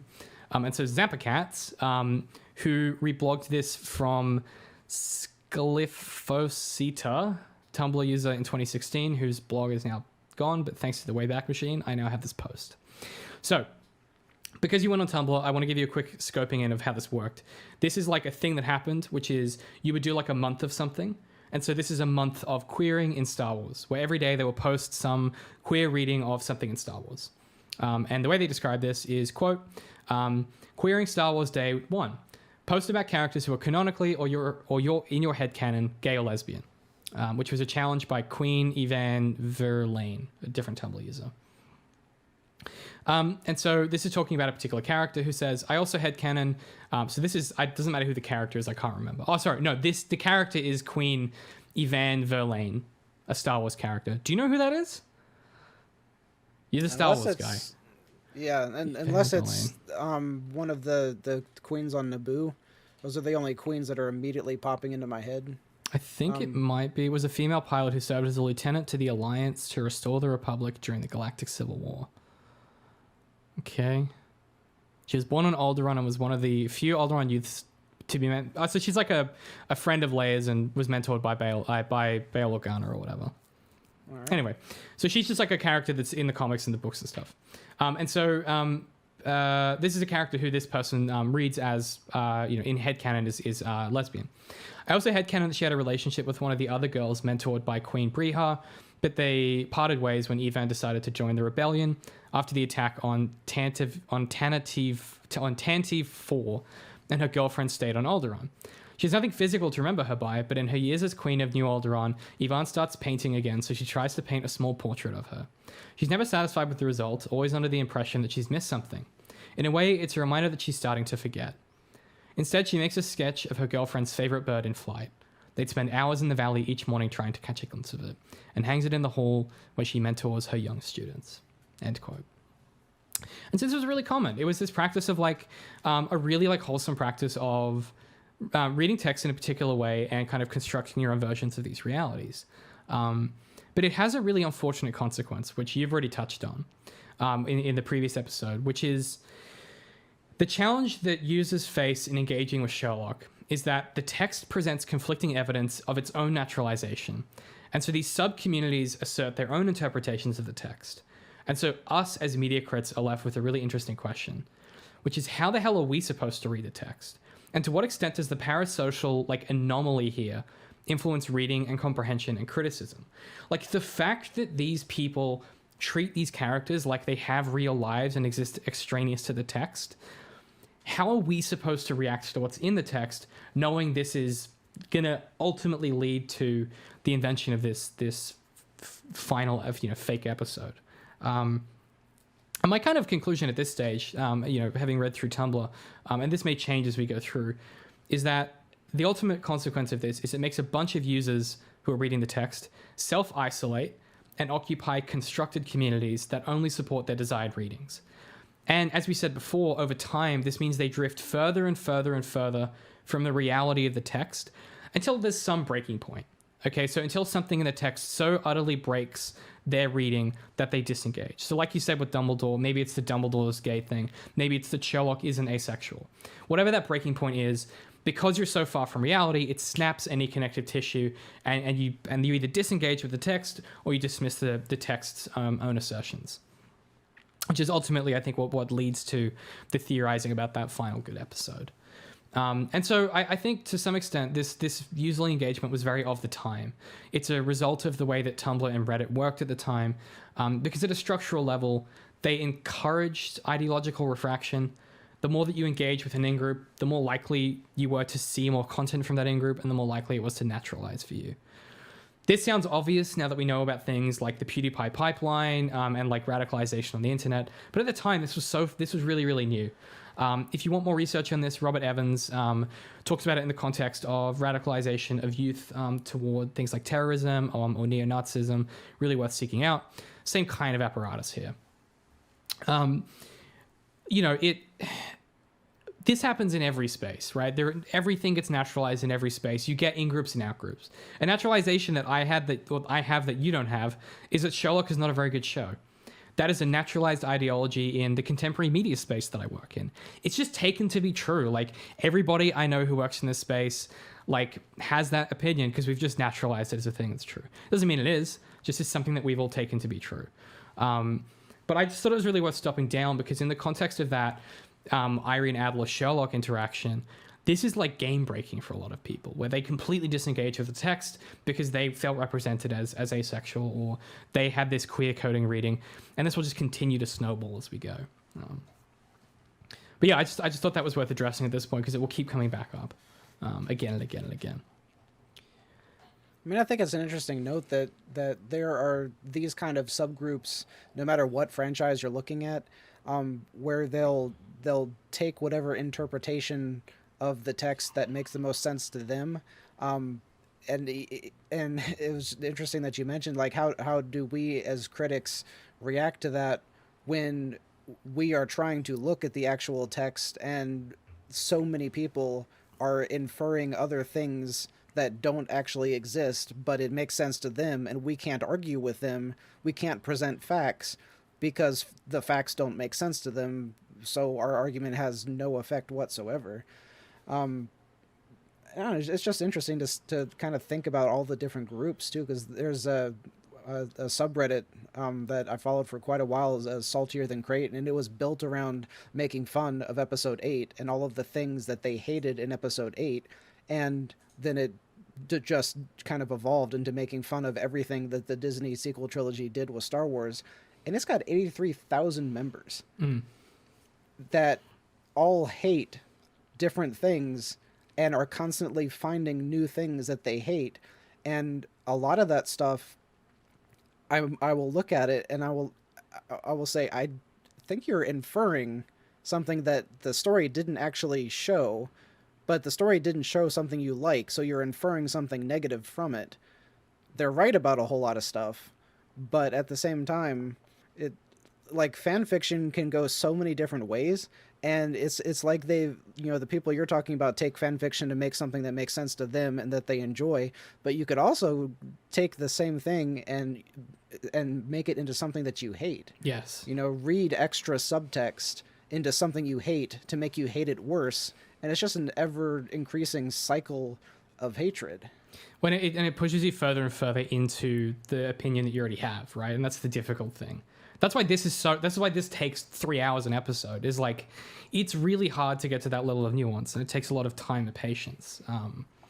And the truth is, it's easy to be binary. It's easy to be like, this thing is good or this thing is bad. But there is a danger there, and I think the job of the media crit and the media writer is to push back against that, and to have that nuance, and to want to have those conversations, and to want to write about it and read about it and talk about it. And I think part of this problem is also evolving from the fact that so many writers these days are just inept, or whether that's, maybe it's that their bosses, the people in charge of the money, just push them and they only have 2 weeks to write the script. Whatever the case may be, so many times the script is not complete, the characters are not complete, they're not fully fleshed out, there is no fully planned character arc. And because, like, right now I'm halfway through writing a deep analysis on Kylo Ren's backstory, and consistently I cannot figure out what he is supposed to be thinking in every scene. There is no consistent thought put into what his character is supposed to be going from point A to point B to point C. And that's why so many people are able to interpret whatever they want for the scene and have it be correct. Because if the author didn't put that thought into it and didn't have the text definitively say something, then you could have Sherlock and John have a relationship, because it doesn't definitively say yes or no. It's completely open. And that's why Kylo and Rey could have a relationship, or they could just be looking for a friend. It's the interpretation is there for either one. I mean, I think it's such a product of so many different forces, but like ultimately this stuff has to be the least offensive to the most number of people. And the more edges you shave off, the more choices you shave off. And so you end up with these shapeless kind of... That's why when you see something like the Batman, it's so impressively singular in its precision. And that is like... And it's hard to articulate exactly where... The good writing is like porn. It's hard to describe it. You know it when you see it.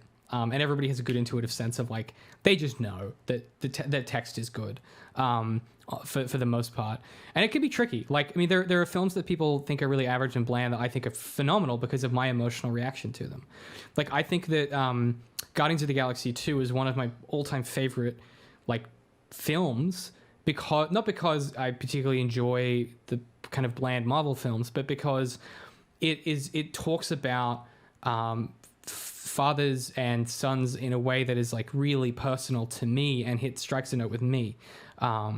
And it addresses something that's really hard to address, which is like what happens when you lose somebody who you had a really complicated interpersonal relationship with, and what if that someone's a parent? And that's an issue that's really close to my heart, and that text explores that in a way that I haven't seen elsewhere. And there are just texts that like will resonate emotionally for different people for different reasons. And I think it's worth exploring the nuance of like, that's okay, and we shouldn't scream at each other because you had a different interpretation. There should be room for nuance in that space. It's really interesting because that led exactly into a little review on Maverick that I was planning to send you when we were done. Have you seen it yet? Not yet. Okay. This is not a spoiler in any way, but it was just a really good breakdown as to why the film was so well received. And this person was pointing out that this was pure, wholesome entertainment. There were good guys, there were bad guys, there was nothing political, there was nothing overtly sexual, it was not, bad language, there was not heavy drinking, there was nothing to fight about for the audience members. It was just like pure good. There was right and there was wrong. The hero was not some above the clouds OP, can't be touched. The hero had flaws. They could be humbled. The hero had a boss that he had to answer to, and that was all right because that's what real life is like. Mm-hmm. And just everything about it was relatable in just a down-to-earth, real way. I don't know. It was just... That's interesting. Because, I mean, one of the natural side effects of that is it also can't say anything. Like, if you do that, you can't say anything meaningful. And that's so interesting to me because, like, people having reactions to a text and emotional reactions is the point of art, in my opinion anyway. Like, that's why I do it. And so people, like, hating the Batman because it was too moody and weird. I'm like, good. Make more moody and weird stuff. Like, it doesn't have to be for everybody. I really like rom-coms, which is like a media crit faux pas, but I don't give a shit because I just really like rom-coms and they're great. I cry at the end of most of them, and that's fine. And like, I just think there is a way in which, to your point there, like, that's so interesting to have a film that is so like straight down the middle. Like that's interesting. But then, even though you say that, there is a reading I could bring to bear on that text, which would be objectionable, which is like, I don't necessarily think that we should valorize military activity in this way. And I have the same criticism of the original text. You can also read the original text as deeply queer-coded. And there's some problems with that as well. It's like, even in that mode, you can still try and get to other stuff that's interesting. There are very few texts that you can't find something compelling in them. It's just, I find it fascinating when authors deliberately put interesting stuff in the text. All right, we need to keep moving because we're going to be here all day. Anyway, we're heading to Heathrow Airport. So en route there, Sherlock remembers Mycroft mentioning Coventry on the phone and reminisces about the allegations that the British government allowed the Coventry Blitz to occur. For those who don't remember, the Coventry Blitz was basically the government cracked the codes of the Nazi encryption in World War II, and instead of like stopping the bombing of Coventry, they let it happen because they knew that there would be bigger targets that they needed those codes for. So similar idea.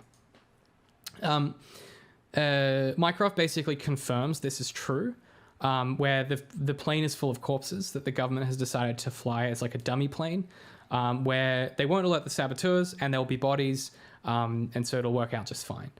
What's interesting about this is Mycroft points out Sherlock's been unwittingly dancing around the edges of this for ages, and we flash back to some of those cases we saw on the montage, and we get some connective tissue there, which is kind of neat. But the plane is not going to fly because Moriarty knows about it, and so the scheme is foiled. It's a cool scene. It's creepy as fuck that there's just a plane full of bodies, if I'm being honest. I'm like, okay. Yeah, Which is the one issue that I had with that scene was just the lack of realism. Like, it should have stunk. Should have stunk to high heaven. And just having Sherlock react to the smell would have just been that little touch of realism to the scene that would have made it so, just those little things can make a scene more believable for the audience. And it's not like the scene was ruined without it. But those little touches can just bring the audience into the story so much more. And I think as a filmmaker, if you're not looking for those things, to think if this were real, what would their reaction be? And if you're not looking for those at every opportunity, then you have him walking around a plane of corpses in an enclosed space with no air conditioning or anything going on and not reacting to the smell. Yeah, because they're not interested in that kind of detail. Yeah. Which sucks because it's a show about detective stories. Anyway. Okay, so we're gonna have our conclusion in just a second here. Again, I'm still unclear what Moriarty wants and what the goal is here, but that doesn't seem to, the text seems to not be interested, which is fine. Okay, so you're happy to move on to the sit down with Adler. Do you have anything else on the plane? The only thing was thinking that it was mildly odd that the confrontation took place on the plane. That you had the confrontation between the two brothers, and then you had Irene show up and have the extra confrontation. Unless, maybe it was just more dramatic to have that take place in a plane of dead bodies. That's probably why they did it. Yeah. But then the entire thing, they were like, okay, let's get out of this plane of dead bodies and we'll actually talk.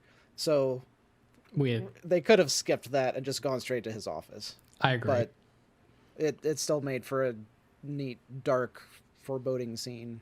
Mm-hmm, mm-hmm. Okay, so the Holmes brothers and Adler sit down, where Adler reveals a list of demands, including protective measures, because she's basically like, look, I'll release all this shit.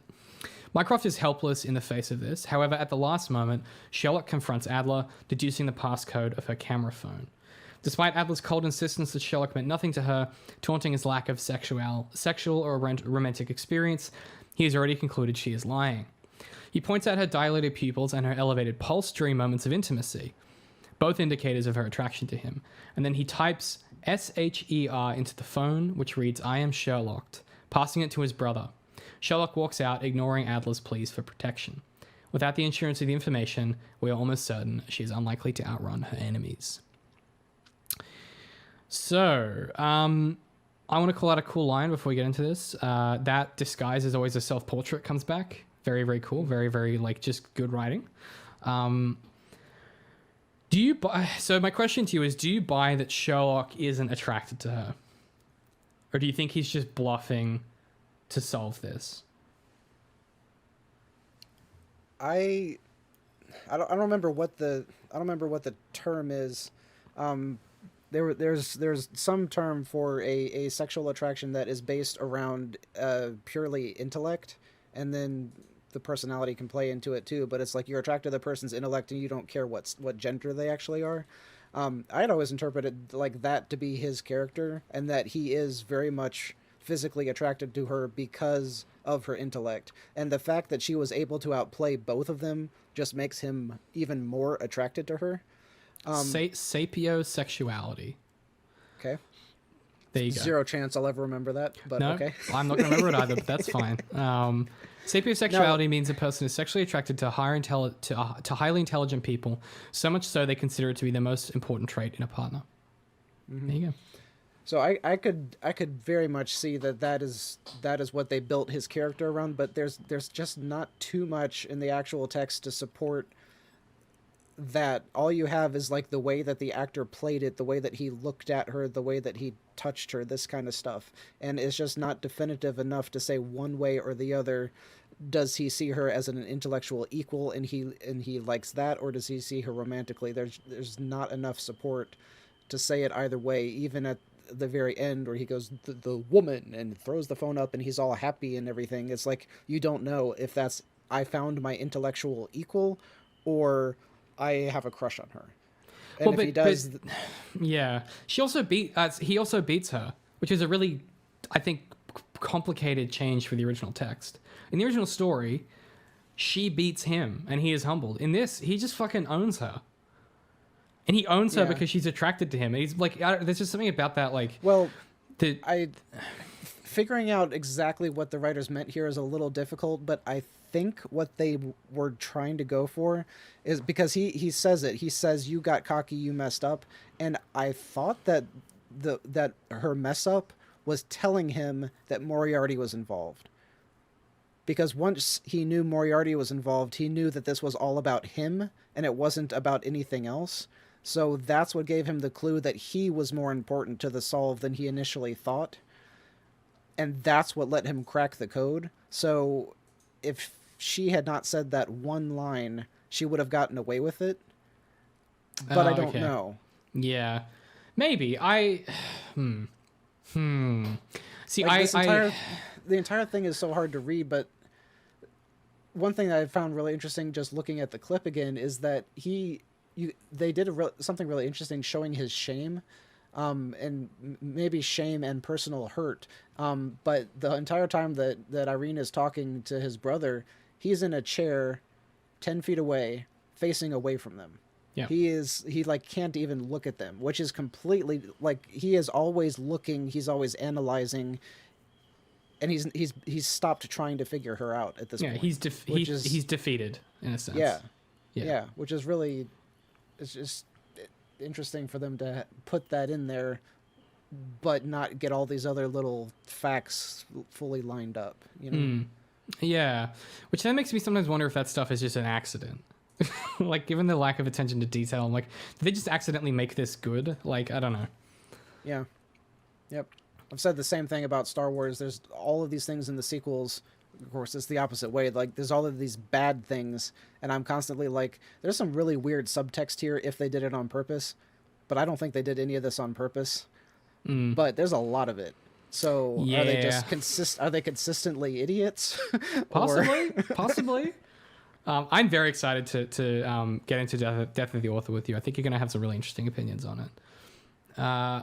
Something I do like about this is the way that he confronts her about it is like he so quickly he doesn't become aggressive, but he so quickly is dismissive of her attraction of him that I can't help but read that as he's super into her and he has to do this in order to like make this happen. Like it's a thing of like you have to get aggressive because the alternative is compassion. Like it's that extreme. The extreme is the only reaction that's possible. I just kind of like that. I mean, another read to this entire thing is that he obviously has some kind of thing for her because he goes to all the trouble to save her life and fake her death and all that stuff later. But what if his entire reaction here, because when he leaves the room, he's pretty pissed, right? Meaning angry and not drunk. And what if all of that was just for his brother? Like, you could also potentially read it that this entire thing was him faking that he didn't have an emotional connection with her just so his brother wouldn't know about it. Yeah, 100%, which is, and because the other thing is that Mycroft doesn't view Sherlock like that. And so in the same way that John worked out that it was Adler texting Sherlock before, I think there's definitely a really robust read here that, Sherlock is trying to pull the wool over Mycroft's eyes because he knows that the second Mycroft knows Adler is still alive, she'll be in danger. perpetually because he is the British Secret Service. Like, that information will eventually get out. But that read is also exactly what you were talking about before with all the blog stuff, is that the text doesn't really support one way or the other. We're just kind of inferring what we think.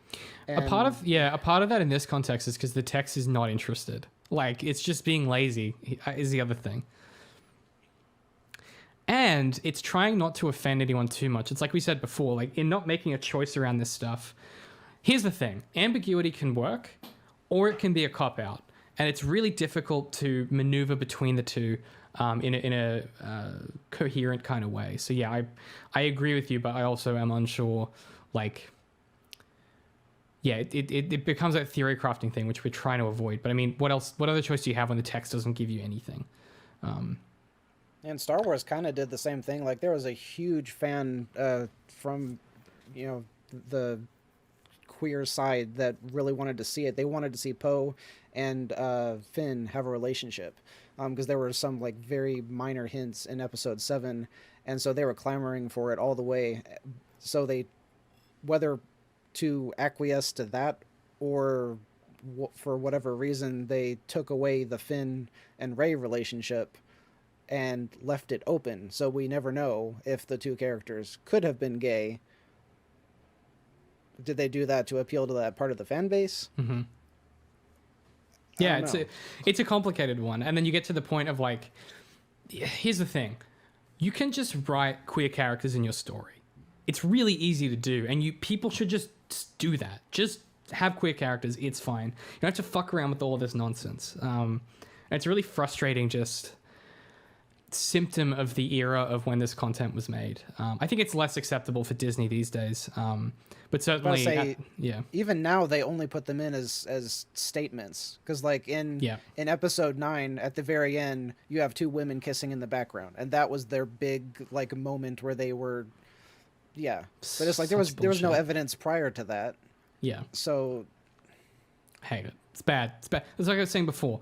The people who are mad about like the about Rey and Finn and all this stuff in Star Wars, it is the most tame representation of all time. Like, I cannot believe how little they do. It's embarrassing. Okay, well, should we talk about, I guess, the ending then? Yeah, I got several notes here. So a few months later, Mycroft meets up with John to tell him that Adler's been beheaded in a terrorist cell, but asks him to tell Sherlock instead that she's in a US witness protection program. Sherlock appears to accept this, but asks John to give him Adler's phone. John leaves while Sherlock rereads her multiple texts. We then flash back to a scene of Adler's execution, but at the last minute, he rescues her with only seconds to spare. Back in the present, Sherlock chuckles to himself and puts the phone away while sort of he's like, the woman, and then we cut to credits. So I think Sherlock saving her really undercuts the tone of the conclusion, if nothing else. This episode carries off the kind of oppressive sadness and tragedy of all of these events really, really well, and then it completely undercuts it with the way that him saving her is filmed. I just think it's really unfortunate. I understand that having her alive is better for like future stories and opportunities there, but we could have just not seen him save her and left it ambiguous, and addressed this later. But this is a classic Sherlock move where we can't let something like this be final, because what if someone loses interest and stops watching? So we have to know she's alive. The end of the season does this in a way that's way more egregious, but this is just like a really classic like insecurity the show has, where you can't have things be too final. You always have to try and add another layer of mystery or something else for a reason for people to come back, because they don't trust the stories are good enough for them to be the reason people come back. So I just think it's like a real, it's really Moffat showing his ass in a sense as a writer, and it's just disappointing because he, like we said when we talked about last season and Doctor Who and all that stuff, it is a constant problem he has, and it shows up again here, and undoes some of the brilliant tone work of this ending, where it's really dour and tragic and dark. I mean, I do think that the character should have lived, because it's and should have been a recurring character, not just a one-off, because it's it's the first and only time that we see him have someone that he's interested in. I mean, like even John, you can't say that he's interested in him. It's like he relies on him, but it's not someone he's pursuing. I don't know. I don't know the best way to explain that, but it could have been much more subtle and still got the point across. Like the episode just ends and you hear the text message sound.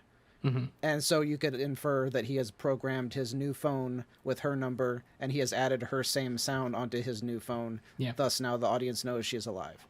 Like all of that together would have got the same thing across, and it would have been a little less outlandish than him dressing up as an Arab or whatever. I just Which still part think of me, yeah. I mean, part of me loves, because I like when they go out and they put on disguises, because that was part of the detective thing too. That was a big thing with Batman back in the day, is he could dress up like anyone, and he was so good at disguises and makeup and all this stuff.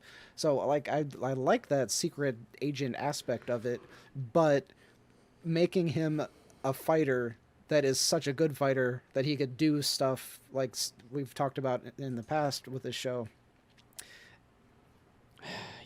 It's bad. It's bad. It just undercuts a lot of the tension, I think. Yeah, but and this whole end section, like I've got a couple paragraphs here about how little this ending makes sense because of Mycroft. Okay, go on.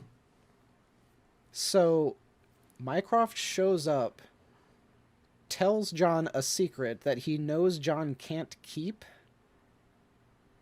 because John never can keep a secret from Sherlock. So Mycroft shows up, tells John a secret, so he knows that Sherlock is going to find out about it. So it's like he's expecting for the first time ever John will be able to hide something from Sherlock Holmes. And then he gives him the package, the big envelope of stuff. John takes it up, shows it to Sherlock, lies to him. Sherlock starts asking questions, which he never, ever, ever does, because he just knows. So John should have immediately known that Sherlock was messing with him and was pretending, because he's asking instead of just automatically knowing and deducting. Then John says, I can't leave this package with you. I have to take it back to Mycroft. So why did Mycroft give it to him, and why did he take it up to the loft in the first place? I don't know. It's the package bit is very confusing. And then the phone, he takes it out, he looks at the text messages. The very last message on there was the one that she sent when she was about to get murdered, but this phone was confiscated before that. So that message wouldn't have ever been on that phone in the first place. It would have been on a burner he's looking phone. at his phone, not that phone. He's not looking at her phone, he's looking at his phone. Because remember, Watson says there's nothing on it, it's just a phone now. Yeah, that's why I was so confused about that, is because he specifically said it was blank, and then I started like researching like how do you transfer a SIM card to one phone to another and all this stuff. Because I was pretty sure that he was looking at his phone, not Irene's phone. I could be wrong. It's the phone that he put on the counter. I'm ready to bet money. I'm ready to bet money that it's her phone that he pulled out of the... Yeah, I am all in here, because I really think that's what they wanted, was that they wanted him to end up with her phone, and somehow it still has the text messages on it. I mean, that's possible. Like if I get a new phone and I log into my Apple ID, it brings across all my texts. Like that's... Yeah. You can do that. So, but the bigger issue was that the phone, she would not have had that phone when she was out there to get murdered, because this phone was already in the hands of the government. Yeah. So the final message still wouldn't have been on there. And even tracking back further, the entire reason that they have that package up there doesn't make sense. John trying to lie to Sherlock doesn't make sense. Mycroft bringing this thing and trying to get him to lie doesn't make sense. So this entire last scene, I love the episode, and then the entire last scene just is like, then they blow why? It. Well, because Stephen Moffat doesn't know how to end stuff. Like, I've been saying this the whole time. Yeah, like, he doesn't frequent cafes. Oh my god, that line's so cringy. So cringy. Like, he's standing outside in the rain smoking and trying to act like he only goes to 5-star places. I'm like... I think Mark Gatiss was like, I'll look cool doing this. Let's put this in the script. I mean, I guess he's not wrong. It was beautifully shot. It did look good. As but- with everything in this show, it always looks great. That's never the problem. So the only final thoughts that I kind of had was kind of wondering why the royals agreed to go along with this story, because it kind of does paint them in a bad light, even if the female person that was getting blackmailed was not a real person, even if she was completely fictional. It still paints the royal family in a negative light, where they could instead have been the victims that Sherlock was coming in to help. Mm-hmm. So them signing off on this particular story was kind of confusing to me. And then I'd already talked about the other points where I was curious, like, why don't they bring this woman back? She seems like incredibly instrumental in his arc, his long-term character arc. And because I could totally see her, I could see her turning a new leaf, like Mary later on, and she is now one of the good guys, and she used her intellect to fight alongside Sherlock and be a detective. Like, all of that, all of that could have tracked logically, and instead they just never bring her back. I don't understand that. Maybe they were planning on it in the season 5 that never happened. I don't know. Not that I would want to see whatever the show ended up becoming after that season, but look,